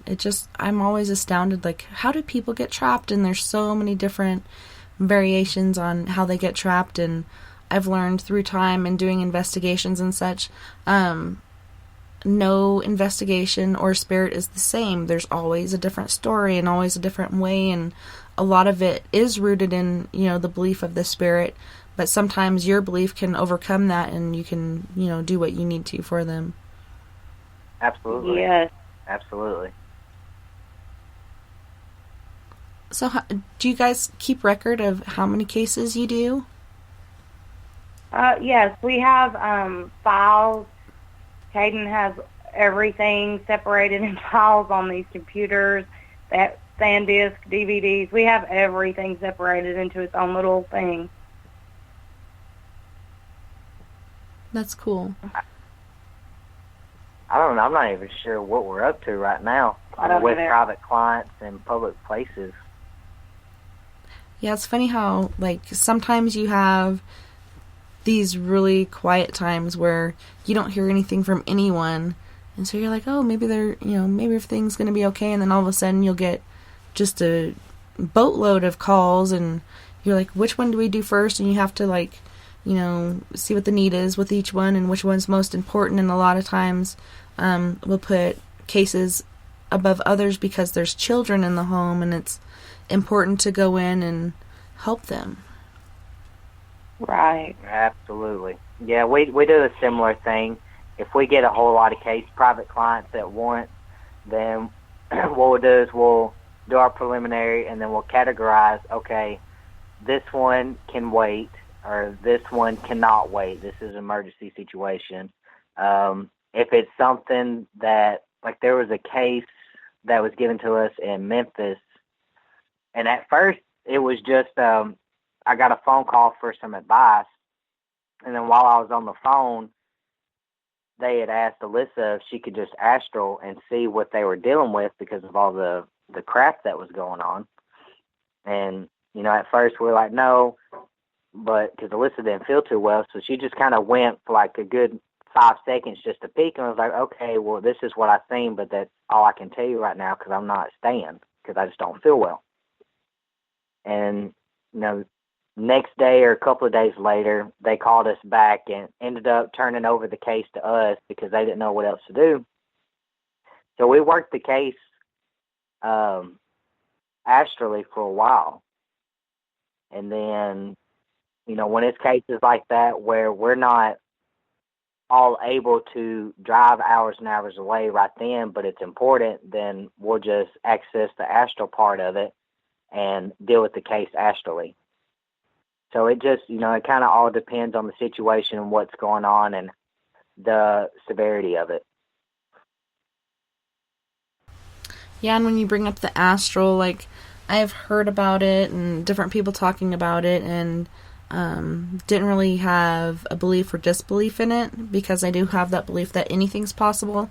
But then Donna and the team from Hunters, Paranormal, and Astral came in and did a clearing in my house, and it was amazing, the change that I felt almost immediately of, the negative to the positive, and there was no more contention or oppression and other stuff going on.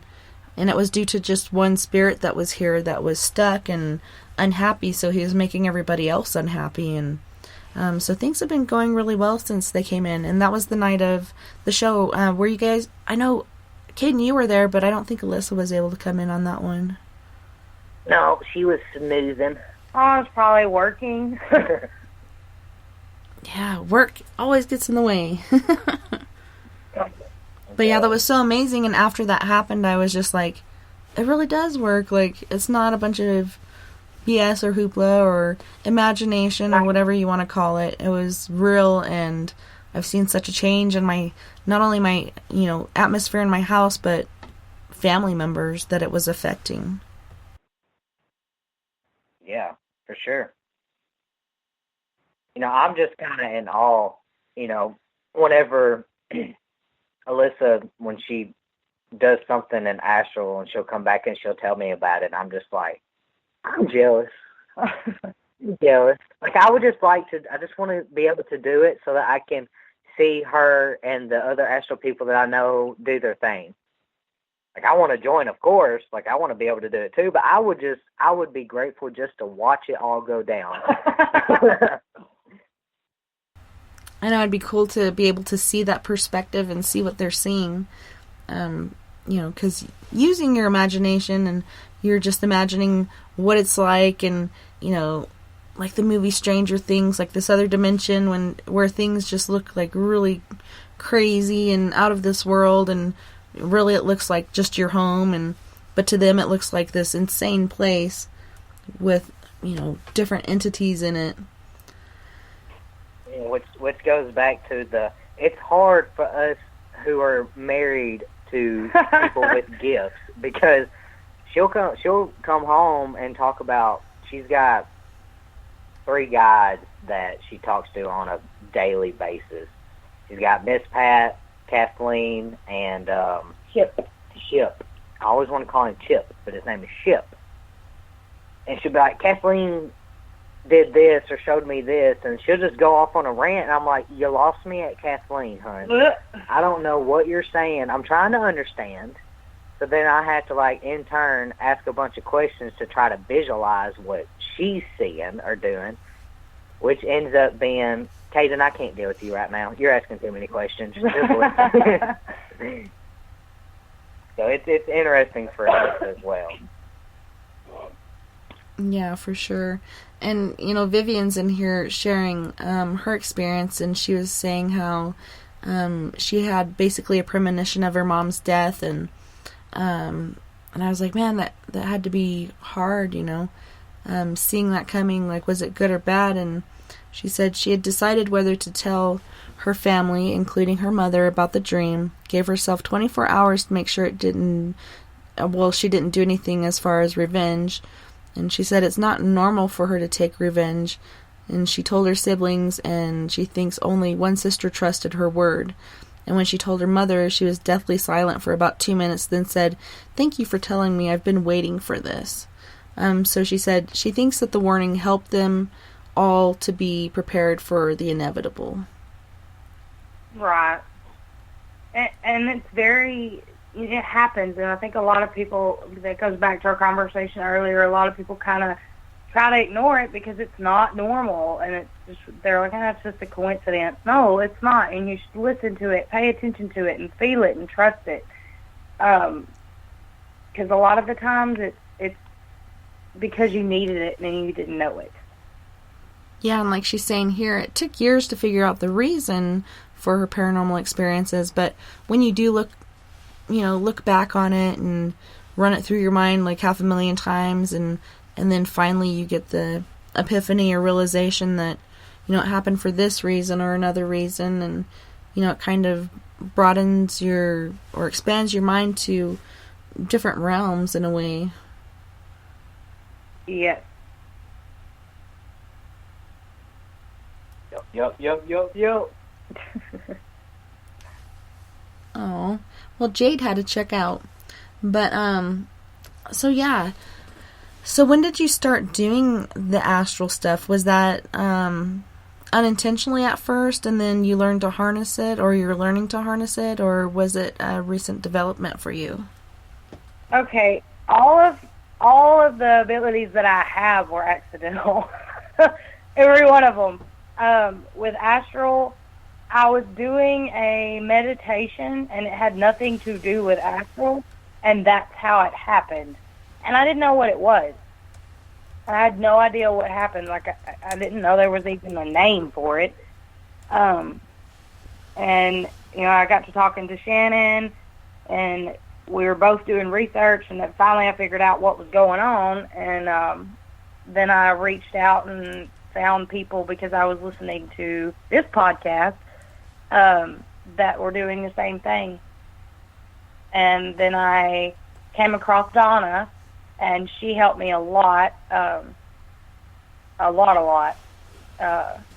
I'm still working on I guess, honing it. There's a lot of things sometimes when it just kind of happens by accident, per se, and I'm having to learn how to control some of that, which has been a little difficult and frustrating, and especially frustrating for Caden, because I'll do things and forget and have to back myself out of it. But yeah, I'm still working on honing it. I've helped it with a couple of cases with it. I've used it with our team. It's been beneficial.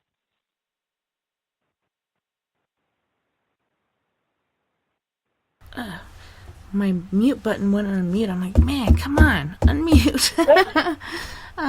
But it is because, you get past certain hurdles, and then, like I was saying before, you have that expansion of the mind and the spirit and whatnot, and clarity in certain things. It's just kind of refreshing.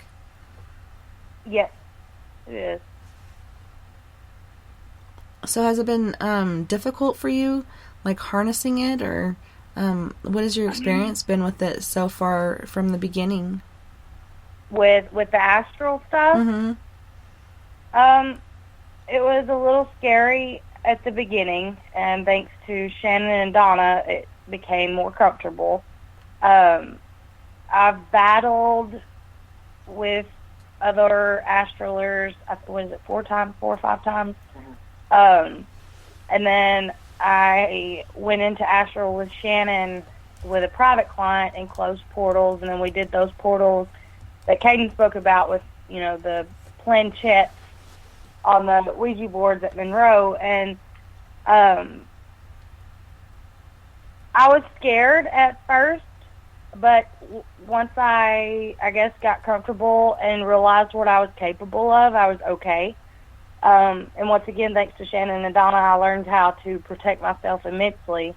And then later on, after I started, I received gifts in astral. And it's been difficult for a while, trying to know when the right time is to use things, I guess. But other than that, it's always difficult, I guess. Not in a bad way, though. It's just timing. Yeah, I've had people tell me, like, just think of it as you're in a dream, and, the way you can jump really far, or fly, or breathe underwater, or whatever, like, just do it like you would in a dream. And I kind of go into that panic mode, like, what's happening? And, I'm struggling to use my physical body, because I'm used to that, and trying to get up, trying to walk, trying to crawl, and I just keep falling over, or I need to be supported by something. Have you had anything in the beginning like that, or were you just a natural? No, it was very natural. Very, very natural. And that's how I found out about my great grandmother. And really, when I started receiving multiple gifts as a medium, which was scary and hard, but super exciting at the same time. Apparently, her grandma Lucy was extremely gifted as well. She was a gifted astraler and also a gifted medium. But we recently just found that out, which made everything else kind of come together like, aha. When makes sense. Yeah, when I went to my parents and explained kind of what was going on and what I was doing, and I went to my dad, and the grandmother I'm talking about is on my dad's side, and I told him kind of what was going on, and I think I was probably like 2 minutes into the conversation, and he started laughing, and I'm like, what is so funny? And when I was about 3 weeks old, I guess, was the first and only time that my Granny Lucy ever seen me. And she told my parents at that time that I was extremely gifted and had received what she was going to release when she passed. And probably a week and a half later, she passed away. But my parents never told me that when I was younger and growing up, because I guess they just didn't know what to do.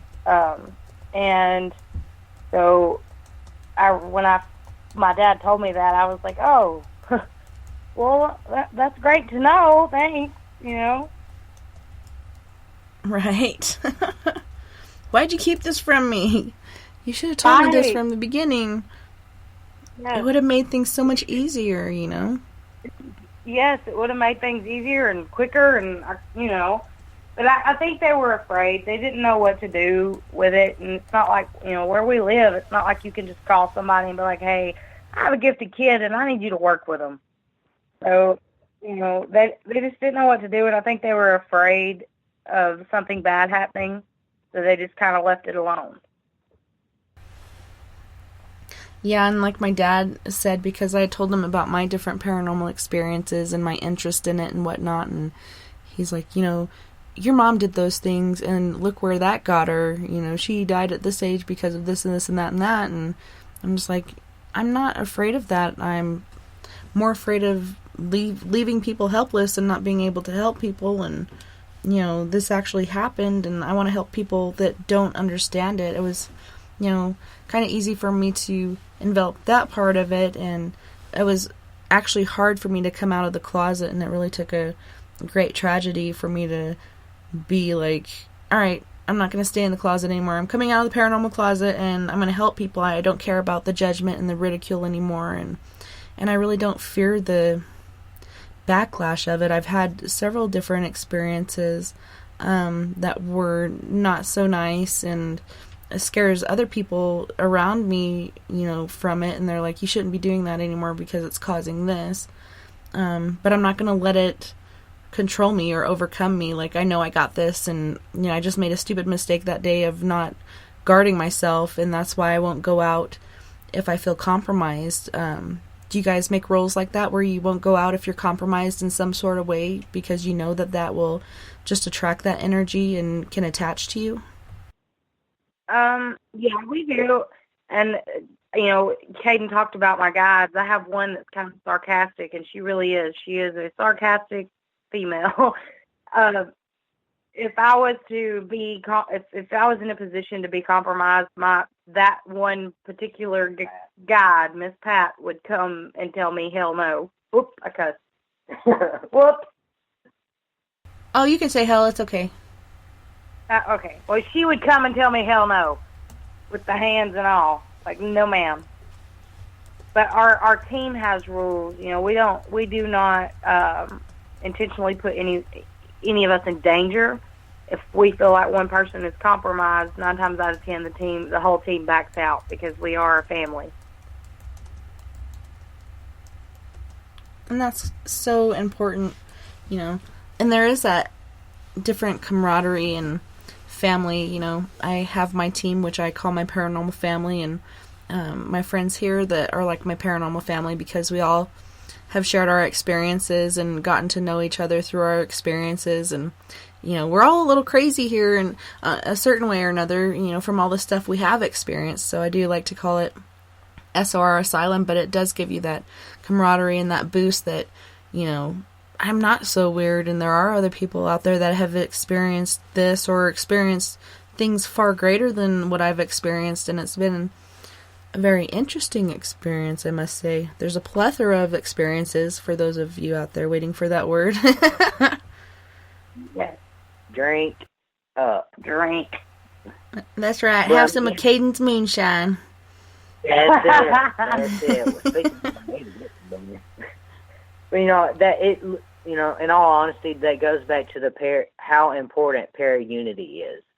Because, you know, there are people that have been in my position, Alyssa's position, your position, when we all first started going out, that, you know, they were interested in it or dealing with something, and they didn't have anybody to turn to or anybody to teach them how to either hone their abilities or to control them. And, you know, if you have the brokenness that, you know, every community has, but if you let that overtake the good, you know, it's more people get affected in a negative way, for sure. You know, you just, I don't know.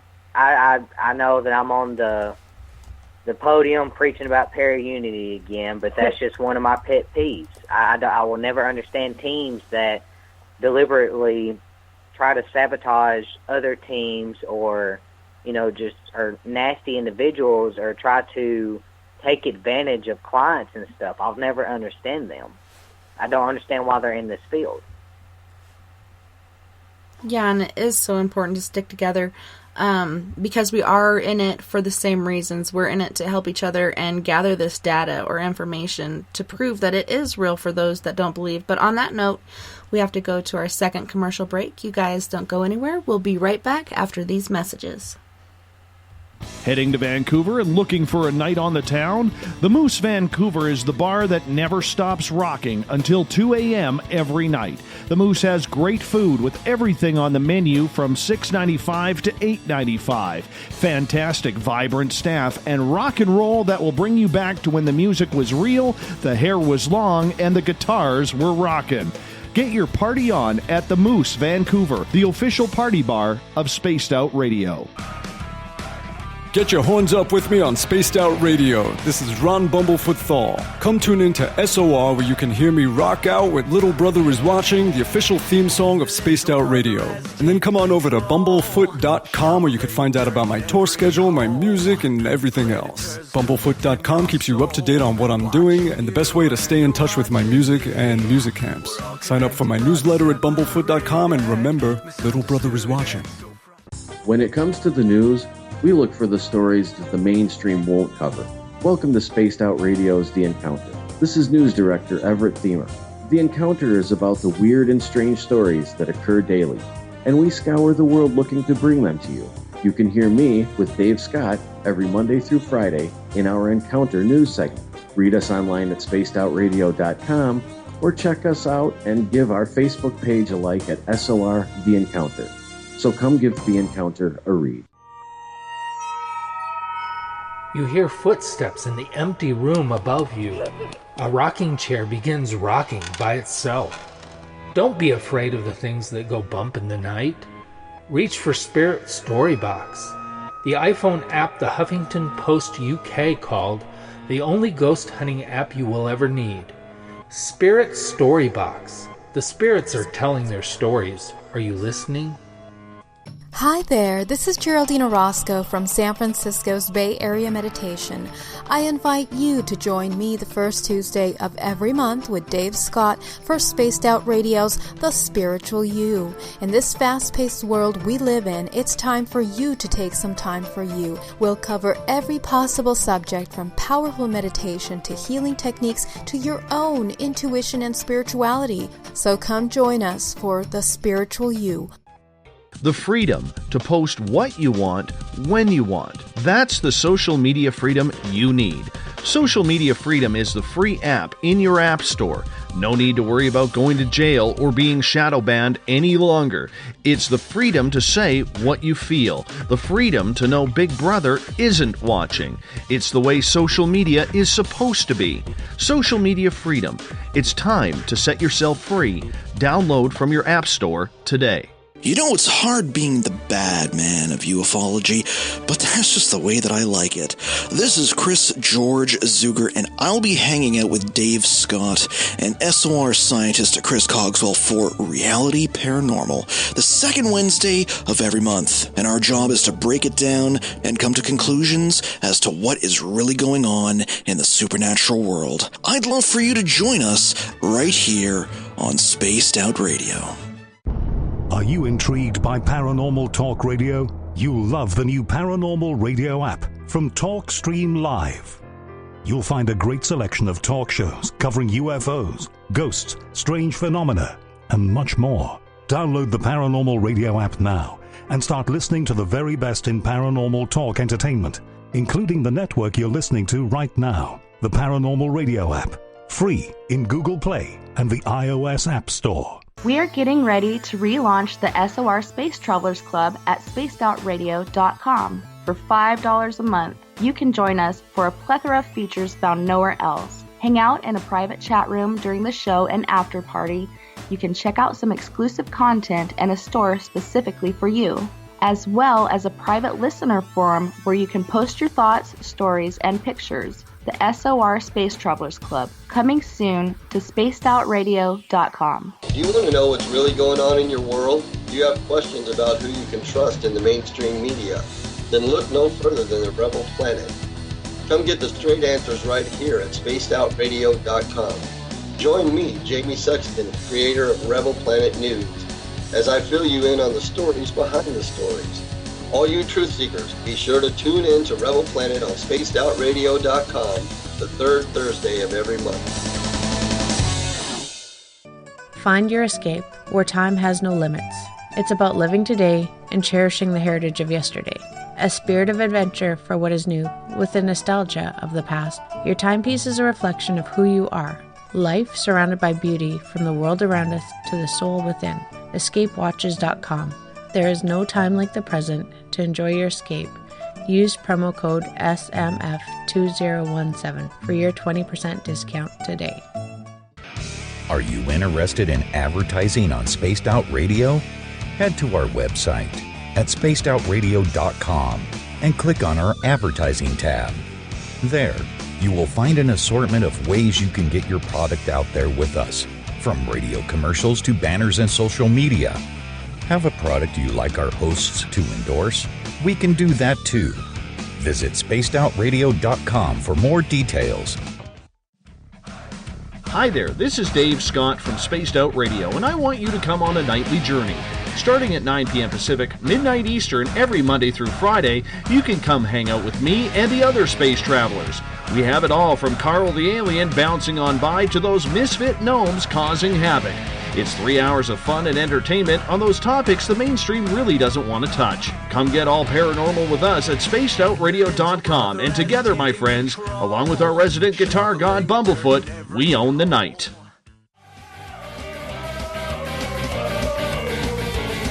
Sit back, relax, grab a drink, and listen closely. Spaced Out Radio continues through the weekend. From the mile-high mountains of Colorado to you, listening around the world, this is Spaced Out Weekend with Tessa Nicole Thomas.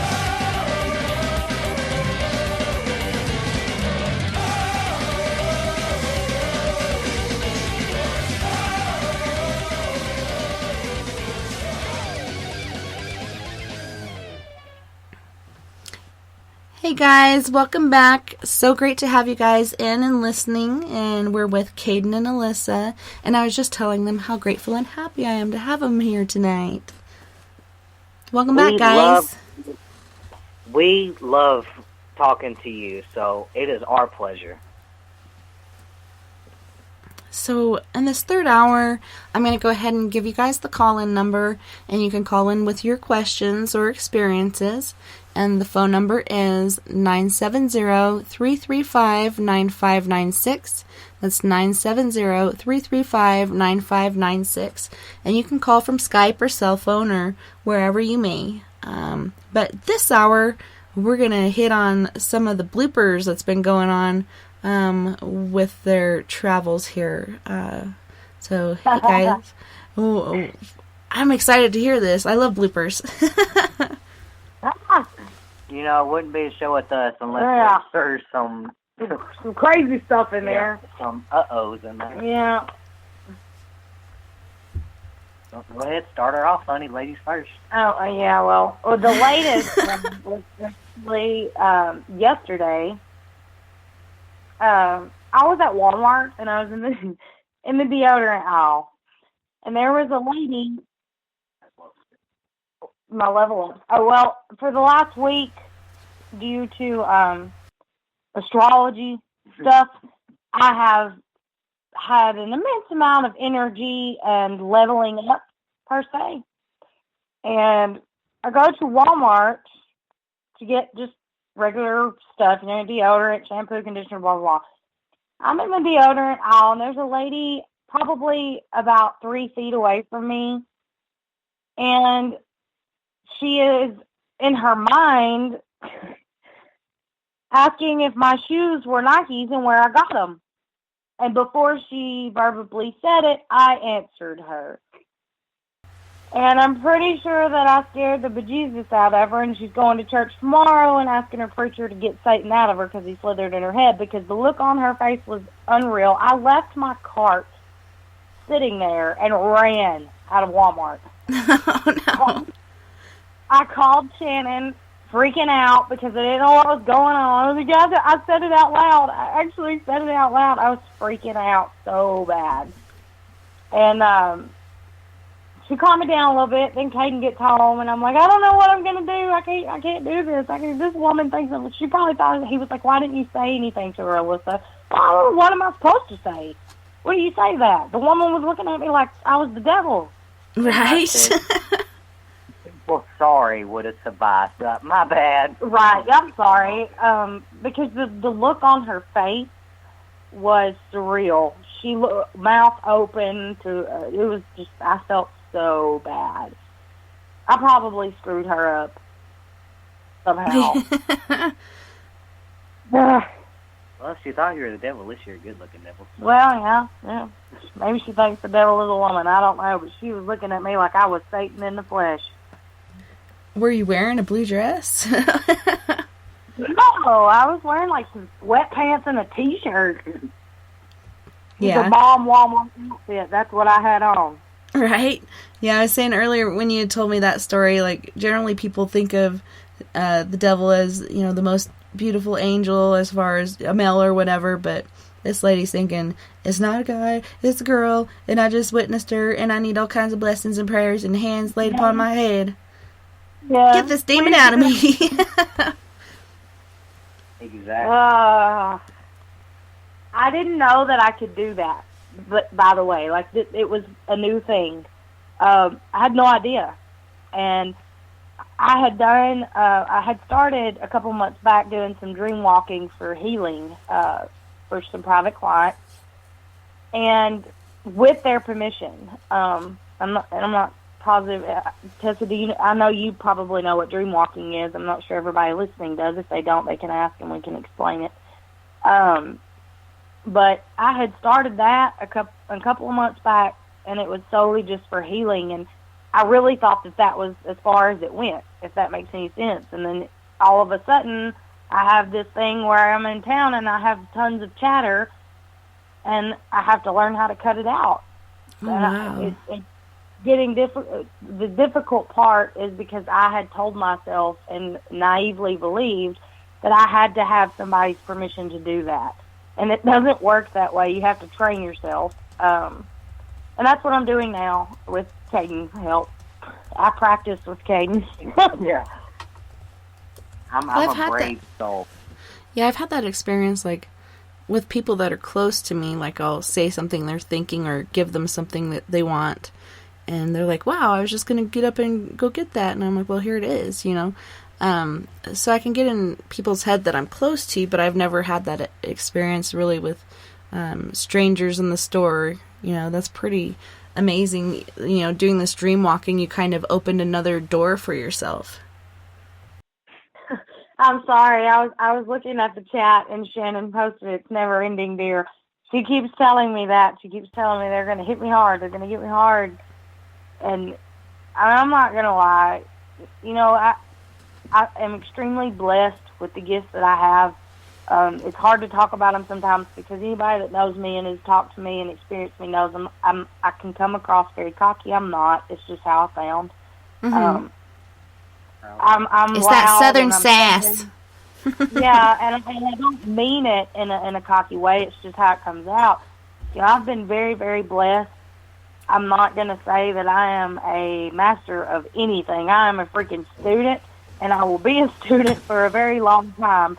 I have no problem attempting to use all of the gifts that I've been blessed with to help people. I feel like that's my purpose, or I wouldn't have received the things that I have. I have a multitude of abilities, and I'm learning how to use them, and I want to use them to help and make people feel peace and happiness, like I did with Shannon. I mean, that's how my thing started.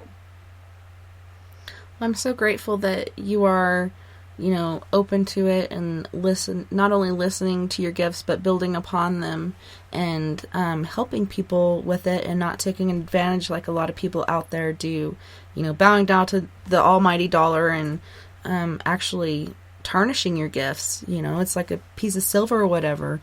Like, don't tarnish it, polish it, you know, make it shiny and sparkly and bright and help people. Like, that's the main thing. And that's what I like to tell people, you know, let's not tear each other down. Let's help build each other up. And no matter if it's family or, like I said before, a stranger or whoever, like, we're here to serve our fellow man and help each other through this world because it can be very hard and difficult and dark. It can be, but, you know, it's also fun. I've had a lot of fun doing what I do. You know, and with the help of Caden and Shannon and them, they have tolerated me and I'm loud and both just they have to put me on a leash sometimes because I just wonder. And, you know, it's been fun and it still is. It's a ride that I hope I get to enjoy for the rest of my life. It is amazing feeling to help people, and it's fun. It's just what our life is now, you know? Yeah. It's like one of the best medicines, I must say. So what are some of your other bloopers? I was just making sure that it was clear for me to mention them. We have a production company that works with us, 6 Year Studio. They're actually picked us up to do a docu-series, so we'll start filming from that. But our very first, we already shot our pilot episode back a couple of months ago at one of our local locations. And we get down to it's at the end of the investigation, and we get down to the end. Mind you, the lady that is there, it's Miss Amy and Mr. Clark. Amy is actually, she's an actress, and she's been on the show I'm sure everybody's heard of, The Haunting, that comes on Sci-Fi. Like that. Okay, well, she was in one of the episodes on that. Oh, cool. So she decided that she wanted to film us or whatever. Well, we get there, and she is scared out of her wits. Oh, my gosh, Tessa. I have never met somebody that was so terrified, and I felt horrible. I mean, I was upset with myself like, Caden, why did you agree? Why? All we wanted to do was hug her and tell her, honey, this is nothing, because honestly, we hadn't had a lot of, you know, experiences or evidence that night. It was pretty quiet. And she was just scared. So we get down to the basement, and Allisa starts doing a sensory deprivation and connects with Mr. Henry. And Mr. Henry is by far the chattiest and funniest spirit I think we have ever came across. He was awesome. he was previously a chef there, and Allisa described him as he's basically like a John Coffey off of the Green Mile. He talks like that. Nice. So he had that, that deep that deep bellow voice, And he's sitting there, and he's talking through Allisa, and he's playing with the flashlight. And I had asked him, I said, "Can you move a chair out there? I want to see you move a chair, please." And he said, "Will she run?" And at that time, I was like, "Well, will she run?" And I look, and Amy is tucked behind Clark, that's holding the mic boom, shaking. And his shirt went from, being, the perfect size to being like Baby Gap size. She was, and I was just like, "Amy, he's talking to you." And she's like, "What? What? What do you mean he's talking to me?" I'm like, "He's asking if he moves the chair, are you going to run?" Her eyes were as big as golf balls. And then we're like, "No, she's not going to run." And then he comes through, "Yeah, she's going to run." And when he said that, I thought Amy was going to take off running. She pulled Clark back. They were falling. We were giggling. Mr. Henry was using the flashlight strobe. It was He turned the lights on in the room we were in. Yeah, the lights were kind of dim, and I guess when he seen that she was just getting mortified, he turned on every light in that building, like right then. It was awesome, and it was so fun. He was so light, and the laughter and stuff. Like the John Coffey thing is on point. Literally, it was the most serious, deep voice ever, but he was just hilarious. Right? And sincere, and like you said, pure light. Yes. He just wanted to talk. He did. He just wanted to talk. Well, and it's cool that he was concerned about how she felt and how she would react, and, didn't want her to be scared, but he knew he could feel her energy and knew that she's going to run. Yeah. Yeah, he was a cool guy, and we all checked in on Amy a couple of days, because we filmed that night, and then they also went with us to the Baldwin house that burnt down, and she was still shook up there. And that really scared her. That really scared her. Yeah, we thought after we were done filming that was the last we were going to hear from them. But she's sticking around, and she's doing a lot better now, thank goodness. Well, that's good, and it's kind of cool to have a person like that on your team, because you know how you can buy this equipment that magnifies the energy in the air. Like, this is a natural conductor and magnifier of energy for these spirits to basically feed off of, because she's so wrought with fear and just ready to jump out of her skin at any moment, Maybe, her bones or whatever will take off before the rest of her does, because she's just like, ah. But I'm glad she's sticking with it and toughing it out, because she can do it. She's going to be very good and talented at what she does, I feel. Yeah, absolutely, absolutely. We're very blessed for them to, pick us up like they did, and treat us like family as much as we treat each other. So we love working with them for sure, and hopefully our first episode will be out within a couple of weeks. So as soon as it comes out, I'll shoot you the link. Heck yeah, definitely do. I need some stuff to watch while I'm doing security. I'm just kidding. Gotta pass the time, It's 7 p.m. to 7 a.m. Oh, when I first started there was like shadows darting all over the place, and they're like, "Man, there's somebody here at night now." And they were really kind of freaking out, and then I haven't really seen anything for a couple weeks, but yeah. Except for the skunk, the fox, and the raccoon, and a couple cats. Yeah, you can keep that skunk over there with you. Yeah, I actually got some good pictures of it the last night I was working, which was Thursday night and Friday morning. I was like, I finally got you.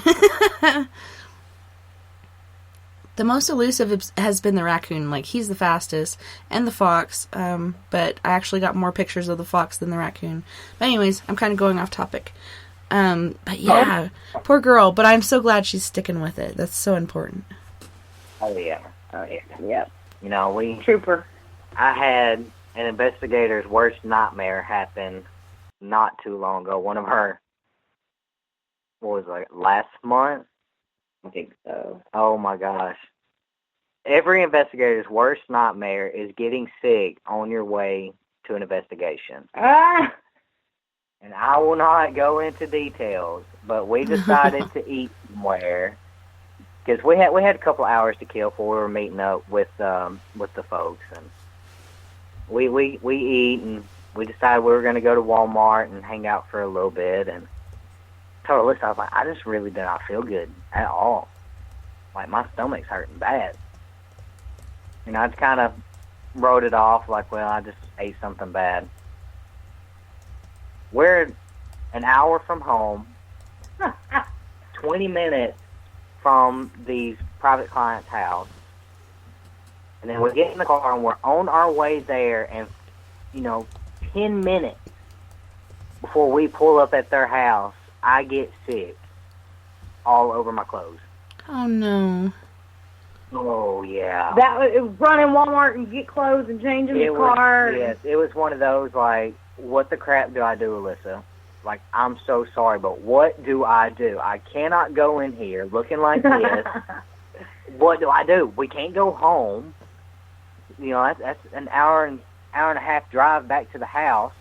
So it's probably like we're supposed to meet the private clients at 6, and it's 5:50. So I sent a message like, hey, we're running late. We'll be there as soon as we can. We have to go all the way back to Walmart, and Allisa has to run in, find some clothes to fit me that look decent to go into a private client. I video called him while I was in there. Yes, because I wear weird sized jeans, and I was just like, are you kidding me right now? Like, are you kidding me? They do not have my size in anything, so it's either go too small or go way too big. You gotta have some sweats or something. Right. This is like crap. If I have to go in here and meet these folks in sweatpants, I'm going to feel bad. But no. Dedication. Yeah. Hey, it's better than swimming shorts. Exactly, Shannon. And what does my lovely wife, who I love with everything in me, do as I get sick in the car? She decides to call the rest of the team and laugh at my discomfort. Okay, who else was I supposed to call? Like, I had to share it with somebody, and that whole experience I needed to share with somebody. So I called the team. I was like, guys, this is what's happening. Look at this. Look at this. Yeah, I was not amused at all. At all. It was such a vulnerable place to be. I feel so bad for you, poor Caden. Exactly. And here I am on the phone with the rest of the team, like, guys, look at this. Look at what he did. I'm just like, you know what, buddy? He's like, I got paybacks for you. Just wait. Just wait. Back. He videoed us and stuff in the car on the way to investigation, and we're all getting down to like some 70s hairband music, and Caden's back there with his phone sneaking and recording everybody. Yep. Well, everybody got a free concert on Facebook that day. Heck yes. Yeah, we do stuff like that, but, it's like a family, like we said. This is what we do. We're a little goofy. You gotta be. You gotta have fun with what you're doing, and it really does, kind of solidify everything and bring you closer together, and it's just so nice. So nice that everyone could laugh at your discomfort. Sure, I was all cleaned up. I was laughing with them. But right? I wasn't at the moment. I just wanted some clean clothes. That's all a guy wanted, was some clean clothes. But no, my wife was too busy laughing, almost peeing herself to go inside and get clothes. I did do that rather quickly, though. It's probably the quickest trip to Walmart I ever did. Right? You're like, this is an emergency. Get out of my way. Yep. They grabbed clothes and, Tums and Pepto-Bismol and checked out and ran to the car. Yep, pretty much. Yeah, no, that one was probably the worst investigation blooper I've ever had. Man, nothing like that before. Blooper or pooper? I'm just kidding. It was a pooper blooper. The pooper blooper. Damn the bad luck. But at least you can laugh at it. Yeah, I apologize to the listener. Yes, we are talking about poop, and I apologize, but we are just very open and honest and raw. What you see is what you get. Yeah. So, Yeah. but yeah, We've had plenty of bloopers at home. Like when I was starting with a lot of this, I would wake Caden up at like 2 or 3 o'clock in the morning. And I'd be like, go get your notebook and write this down because it means something. I just don't know what yet.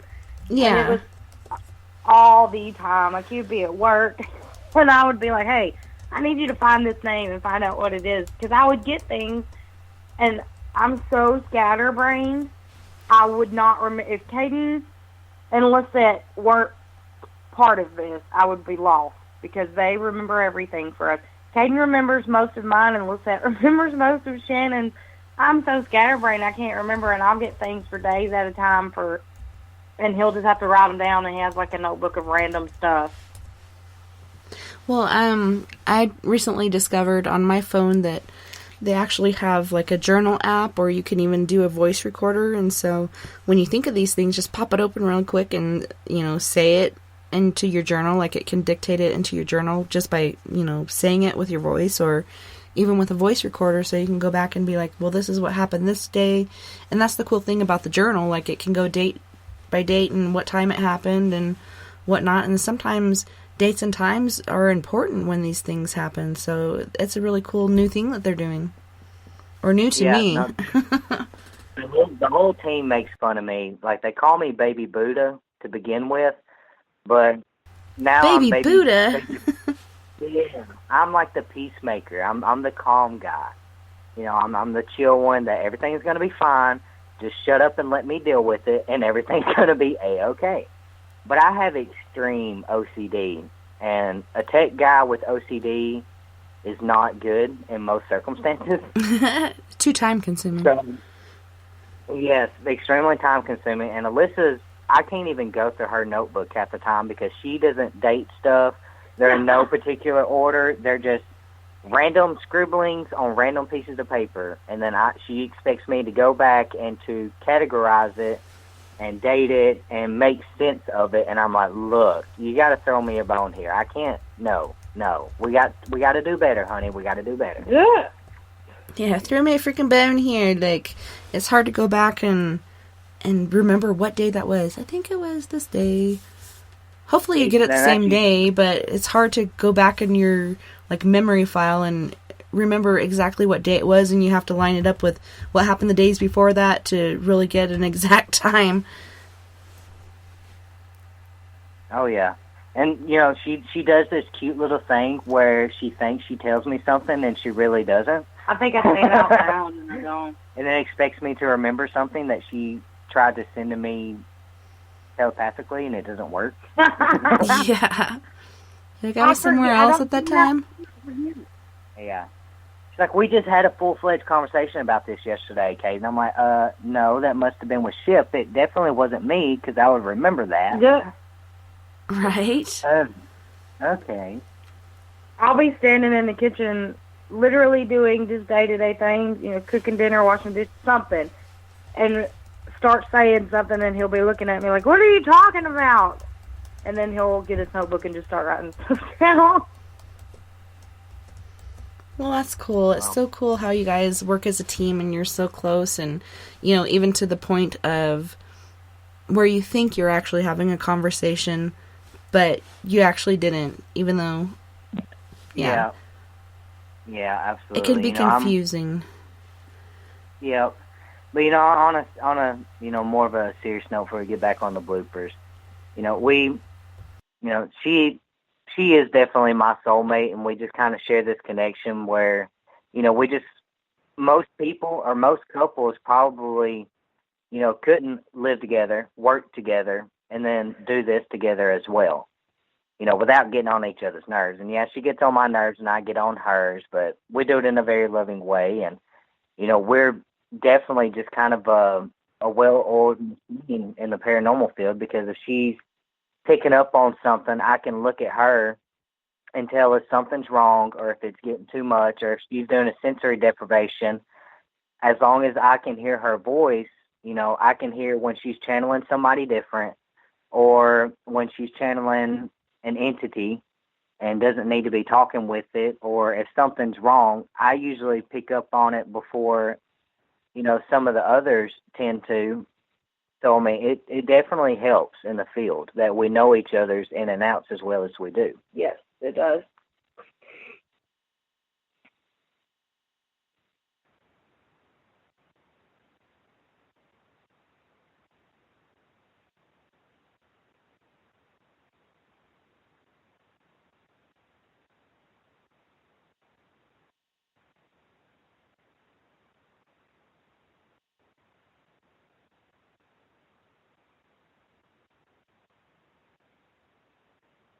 Muted myself again. But yeah, it's admirable how you guys stick together and you work together as a team through all the things that you do. I had to reiterate that because I muted, and Robert just said that as well. Unmute. Dang it, I hate when I do that. It's the blasted mute button again. Oh, no. Yeah, that's another blooper. When Allisa and Shannon, God forbid if a thunderstorm comes through. Because if you try to call her or Shannon, it's game over. Your phone's going to fry. Your computer's going to fry. Everything's going to fry. They fry everything electrical. Like when their energy is up, or if they're channeling something serious, not talking bad, but just channeling something, or somebody's fixing to level up, it's over. Me and Lisette just end up just having to hang up and call each other and leave them two out of it because we can't even hear them. I have 10 minutes of one of our phone conversations where the whole time we're trying to have a conference call, these two knuckleheads are picking up an FM station and an XM station and somebody else's phone call. Mind you, we're all at home, and we're all in our own homes by ourselves, no TVs on, no radios, nothing. But as soon as I hung up with them, just called Lisette, it was gone. But I got on the phone with them two again, and it was back again. And then, Alyssa's new thing is now if she ever, has a bad day at work or gets mad, I have to, try really hard to calm her down because we have hit the stage where during a thunderstorm, if Allisa gets angry, she likes to blow light bulbs. Mm-hmm. So those are fun when the lights start getting really bright and I have to jump up and be like, whoop, calm down, goose fraba for a second and let's meditate. It's funny that you said that. I had an experience like that too, and I was in an argument with my husband at the time, and I didn't even touch the light bulb, but like you said, it got really bright and then it freaking shattered all over the place. And we both looked at each other, and the argument stopped, and we were just like, what the hell just happened? It was just insane, and I couldn't believe it.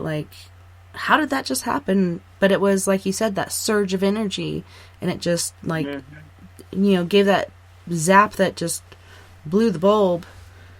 And, you have the light bulbs burn out sometimes for no apparent reason and different stuff like that, but that was the most severe that I had experienced.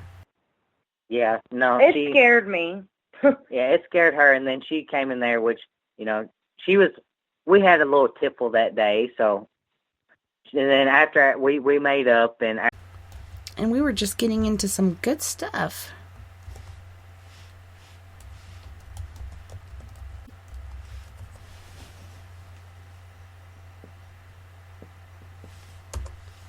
Entrez-vous.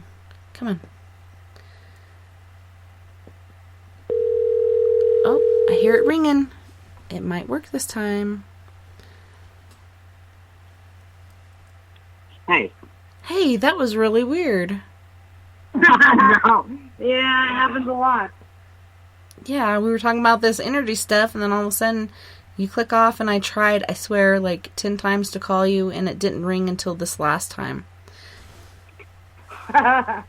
You're sorry. I got excited. I was really thinking about the story. Yeah, I got excited. No worries. Well, I'm glad you're back. Yeah, are we back on the air now? Yes. All right. Sorry, everybody. I was trying to talk my way through it and do things at the same time, so there's no air silence, but I don't know how well I did. But I'm glad you guys are back because I was starting to feel pretty lonely. Oh, no. I'm sorry it took so much to get us back. Yeah, when you called back, like you called back that one time, and it came through on my phone Skype, but not my computer, so yeah, that was pretty odd. I'm sorry. Oh, goodness gracious. No worries at all, sir. Yeah, no, that's just a day in my life. Right? A day in the life of us guys. Pretty much. No, that's pretty normal for us for that to happen.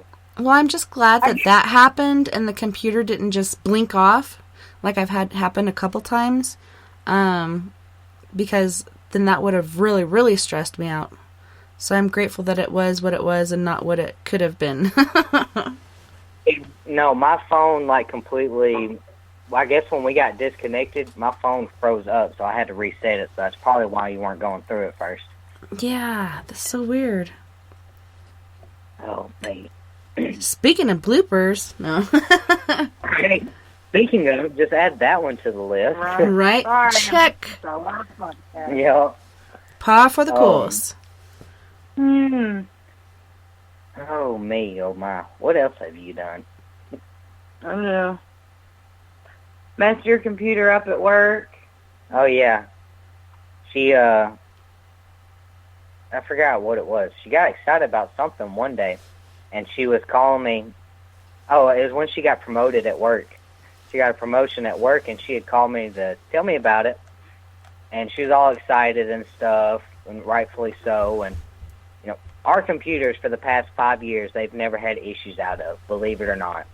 And it just so happens that with her squealing and excitement, my computer at work blew up. Like, not just turned off, but blew up. Like, terminated. I had to get a whole new computer. Like, it was bad. Jeez.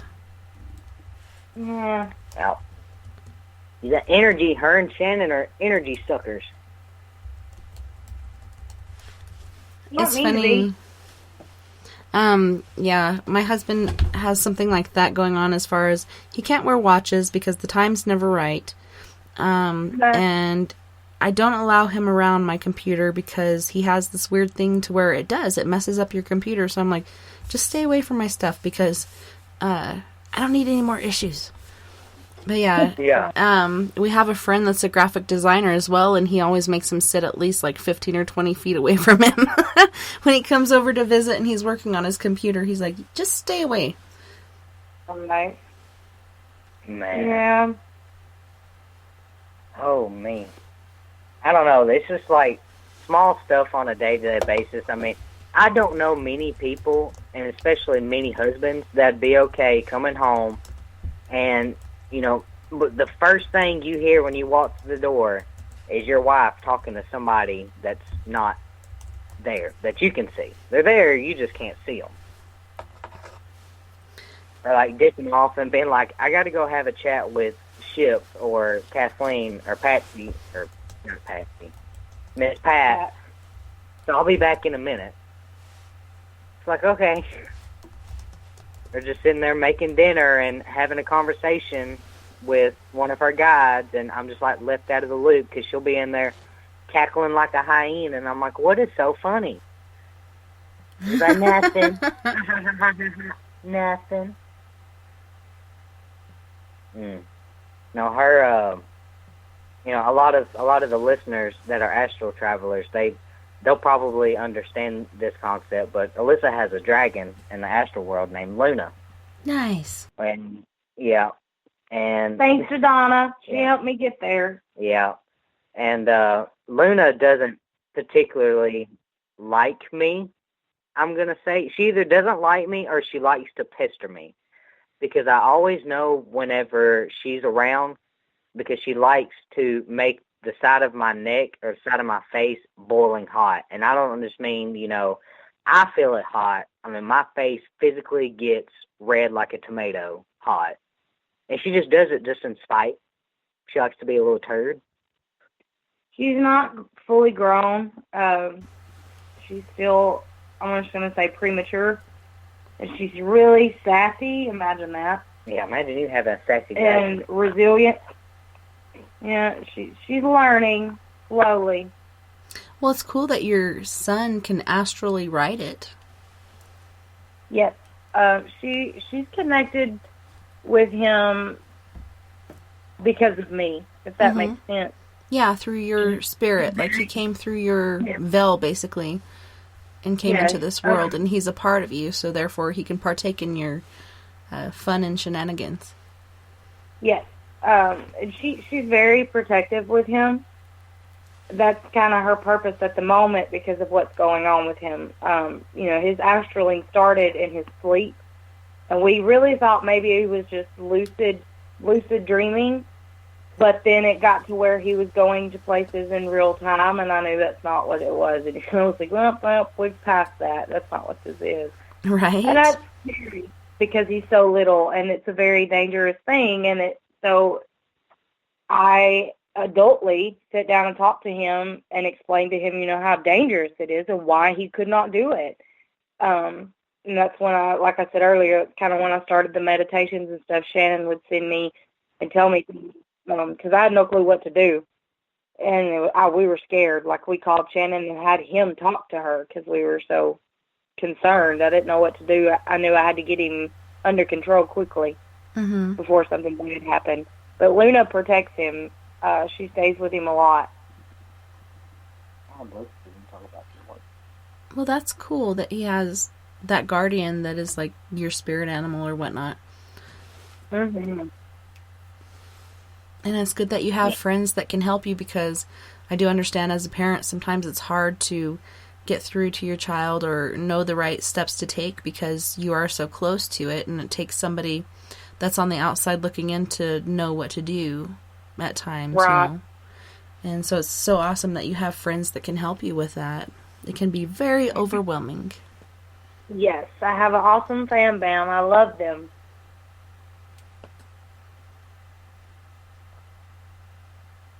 So bloopers. Can you guys think of any more? I'm thinking we can kamikaze call this person that called us and then hung up really quick, if you want.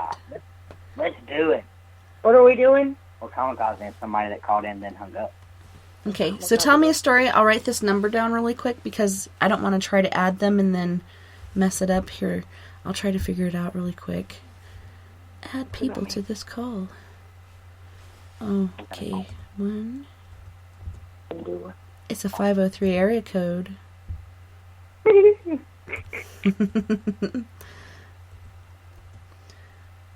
Like, hello, I missed a phone call from this person. You should talk in an English accent. Hello, No, would you like some crepes and tea? Australian. Do the Robert. No. Hey, area code 503. We actually missed a call from you, so we were calling you back because we hate to miss you. Tess, this is Brett. Hey, Brett, how's it going? Well, Hi. It's good. Well, so good to hear I your missed the voice. number. Well, it's good to hear yours too again in live. I'm going to turn my speaker off. It's going well. So, yeah, did you have some difficulties with the Skype? Because we've had that experience with some people. They try to call in and then they can't get through for some reason. Oh, I had to turn my speaker down. I'm getting a big delay here. Mm-hmm. No, actually, when you posted it in the chat, I put it in my contacts list, and then it dialed, and so I hung up real quick. I was just adding it to my contacts list, because I missed it I couldn't remember it after you said it. So, it's good talking to you. You too. Yeah. I'm so This glad was really a great show tonight. Oh, thank you. Wow. I really love these guys. They're amazing. I love Caden and Allisa. They're like some of my favorite peeps in the whole wide world. Aww. You're going to make me blush. Well, I just moved from Oregon. That's why I got a 503. So I just moved down here to Arkansas, and I'm just loving it down here, and the southern accents and just the down home. And these folks are just awesome. And there's a lot of stuff that goes on in my life that is real pertinent, and I'm just fascinated, and being part of the chat just makes it excellent. Yeah, it's kind of like, I like to call it SOR Asylum, but it's kind of like a little paranormal family. Like, we all have some coercion as far as, you know, similarities in our stories and different experiences that we can share, and it just makes you kind of feel at ease, and that's what got me hooked. I never listened to internet radio before listening to Spaced Out Radio, and it was just on a fluke. You know, I was just sharing my Four Corners Paranormal Investigations page and saw Spaced Out Radio, and I was like, wow, I can relate. So I hopped in, and Trip and Kat were like, wow, you're going to be hooked, and I was like, no, I'm just tuning in for tonight, but they were right. I got hooked, and I couldn't help it, and now here I am doing the weekend show. Well, and I listen to you every week. I've been listening to SOR for about 2 months. Like you, I was just going through, I just got tired of watching TV at night. I just like listening to podcasts and things at night. And I just started going through things, and I just randomly found SOR and said, this is my home. That is so cool. We're so glad to have you. So I really don't have any questions, but I'm just finding a lot of synchronicities and a lot of commonalities of weird things that have happened in my life, you know, getting in people's heads, like Radio O'Reilly, and manipulating what comes out of their mouth or things, and the sparkly blue lights coming out of my hand, doing some energy work that was kind of a weird session. So I've had weird things happen in my life that just never were explained until, you know, I got older and, you know, life unveiled what was going on with me. And being part of this really helps me understand what's going on with myself, so I truly appreciate it. I'm trying not to cut off Caden and Allisa again, but it is true. Like, you learn something like every night that you listen. There's so many different topics and experiences and subjects, and it is kind of addicting, like, to learn these different things and different aspects of what's really going on. And there's so many things that I've learned since listening that I never realized before, and I just love the expanding of my horizon and my spirit and my mind, and it's just kind of addictive. Well, it is, and you know, for me, part of it is too that, like I hear from you people, I'm on the fringe of things, and most people aren't interested in these type of things, and it's way too deep, and it's like, dude, you're off in left field somewhere, and I feel alienated. You know, as a human being, I feel alienated from a lot of the people I roll with, because they're just not into it, and, you know, you're pretty much full of crap to them. So you're always kind of the weirdo in the bunch, and after a while, it's kind of fine, you know, it's kind of an island of misfit toys, you know? Those are my people. So, anyway, that was the story behind my number. Well, I'm glad I found you. I'm going to have to store you in my Skype. This is Brett. Well, cool. I'm going to be your new stalker. I'm just kidding. I'll probably call you for an after party if you're still up. Well, it's going on about, midnight here. Shit, it's still early, I think. Nope, it's 2 o'clock. My computer clock's off. Uh-oh. Well, I'm gonna let you get back to the show. I got my speaker turned off, so I'm getting all sorts of weird echoes, so I'm really not sure where I'm at in this, but, you know, I will definitely keep listening. I'll be here tomorrow night again, too. Awesome. So I don't have Skype, so, and I can't hear the guest very well on the phone, so I apologize for that. I'm sorry. Oh, no, it's fine. Perfectly fine. Thank you for calling in. Yeah. Hey, where are you guys located at right now? Where are you guys at? Well, me and Allisa are in Mississippi. Okay. We're at the tip top. We're at the border between Mississippi and Tennessee. Northeast. Well, if I get down that way, I'd love to stop by. I just got to this part of the country, and I have friends in, I have family up in Missouri, and I got friends in North South Carolina, so I'm kind of leaving the West Coast and coming to see what this side of the country is about, and I love it here. So awesome. I hope to make your acquaintance someday. Yeah. That would be awesome. If you ever find your way towards our neck of the woods, just hit us up and we'll bring you along on an investigation. You know what? I'm totally set up. I'm actually living in my 92 Chevy G20 conversion van that I bought at the beginning of the summer, and I converted into a nice little mini apartment, complete with flat screen on the wall, stove, electricity, propane. So I'm kind of built to go on the road.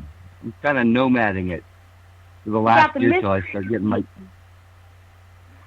So I'm the mystery machine. Sky watching. Well, yeah, it is really. Only, not with all the flowers and crap. So, right. I don't want to draw too much attention driving around. People bug you when you look like you're a weirdo. So I go incognito. But They either I bug am you built or for the road. I'm a nomad, and I hope to run into y'all someday. That would be awesome. Absolutely. Yeah. Cool beans. I was going to say All they right, either I'm gonna bug you drop or off they and get back to the stay show. far, far away.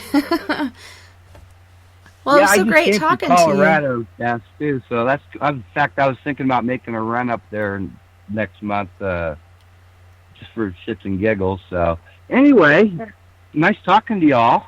You too, and it'd be so great to meet you. And you got my Skype would. number, so if you head this way, you can call me on there. And yeah, I'm more than happy to meet you and have some coffee or something. I friended you on Facebook, so we're connected. So that's what matters. Nice. I'm so glad. I'm All so right, glad well, thank you, folks. came into the chat room tonight, and I was able to communicate with you and kamikaze call you. Well, I saw earlier that you mentioned that you might think about it. I'm going, oh, crap, it's going to be me, because I put it into my contacts, and then it started ringing, and nope, I don't want to call. I just wanted the number in my phone, and so you got me. I got I'm glad you did. You got me, and I'm glad you did. It's so good to hear All from right, you, and I'm folks. so glad you accidentally dialed us, and we were able to talk to you. Well, it makes me feel really happy. So, hey, Me have a great too. night, guys. I'm going to get back to listening. Thanks, you too. Have a good night. All right, good night, guys. Night. Good night. Good night. See, that was fun. He's cool. I like him. He's pretty down to earth. Yeah. Heck yeah. So how much longer do we, guys? Is it 7 minutes or 3 minutes? We 'Cause my have phone says T-minus 4 minutes and counting. Actually, 3 minutes and 27, 6, 5. my phone says one thing, my laptop says another, so I'm not sure which one to trust. Yeah, it's funny. Brett was having that too. He's like, my laptop time is off. Mine's like right on because hooked up to the internet. But yeah, it's pretty odd when your computers do that. It's like, what's going on in the universe? I'm telling you. I'm telling you. So you guys got a lot of stuff. Oh, go ahead. No, I was saying sarcastically, the universe. Right. Well, I was saying you guys got a lot of stuff going on. You guys like have your own paranormal team. You're part of another paranormal team, and then a part of the hunters. Like you guys, and you also have a kid and jobs and whatnot. Like you guys got your plate full. Oh yeah. Yeah, we love it. So I mean, it's our life, and it has completed us. I think what we do and how we help people. It's changed our lives for the better, and I can genuinely say that for both of us, we know what complete happiness is. And I don't mean just with each other, fulfillment with what we do. At the end of the day, every day, we have that. Yep.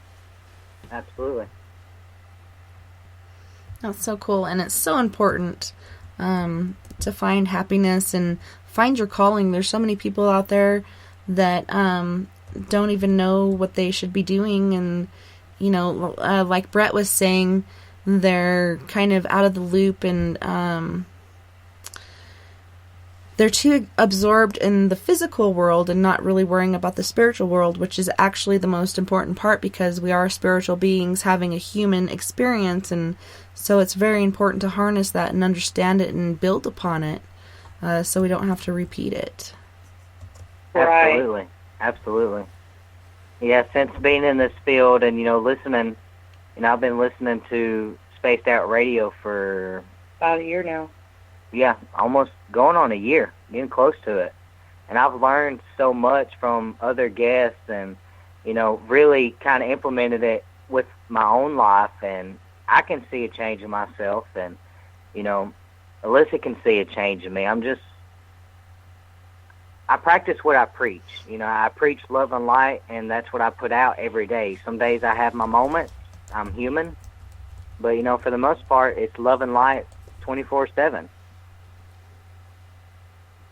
Yeah, and I try to share that with people, and I say it a lot, love and light, because it is important to have that in your life, and sometimes it takes somebody giving it to you to get it, because, you can be in a dark place or, feel lonely or whatnot. It's just that human interaction of the positive sort that we really need, because there are energy vampires and other ugly things running around out there, and, Tripp's saying it's all a part of what we believe and what we make up in our own minds, but we are actually at the end of our time.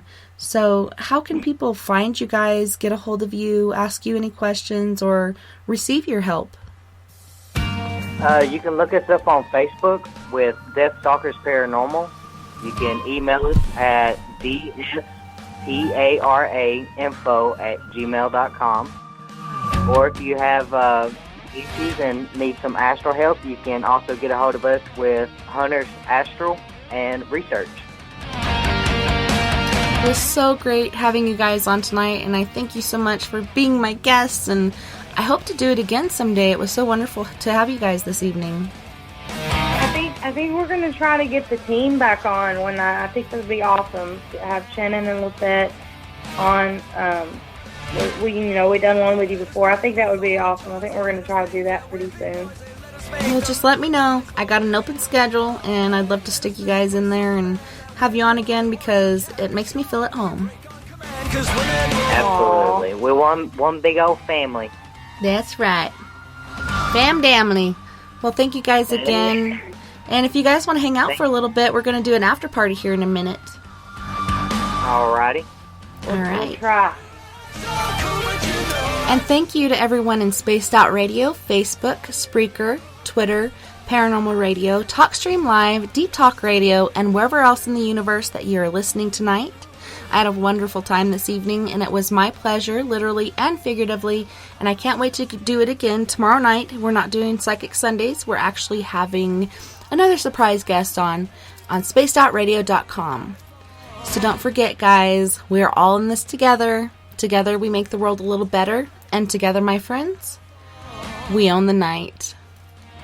Until next time, nighty-night, love and light to all my space cases out there. You guys have a wonderful rest of your, wonderful rest of your Sunday, and I'll see you all back here again Sunday night for spacedoutradio.com. If you're interested, go ahead and come on to the after show, and that's 970-335-9596. You guys take care of my yees. I'll see you soon.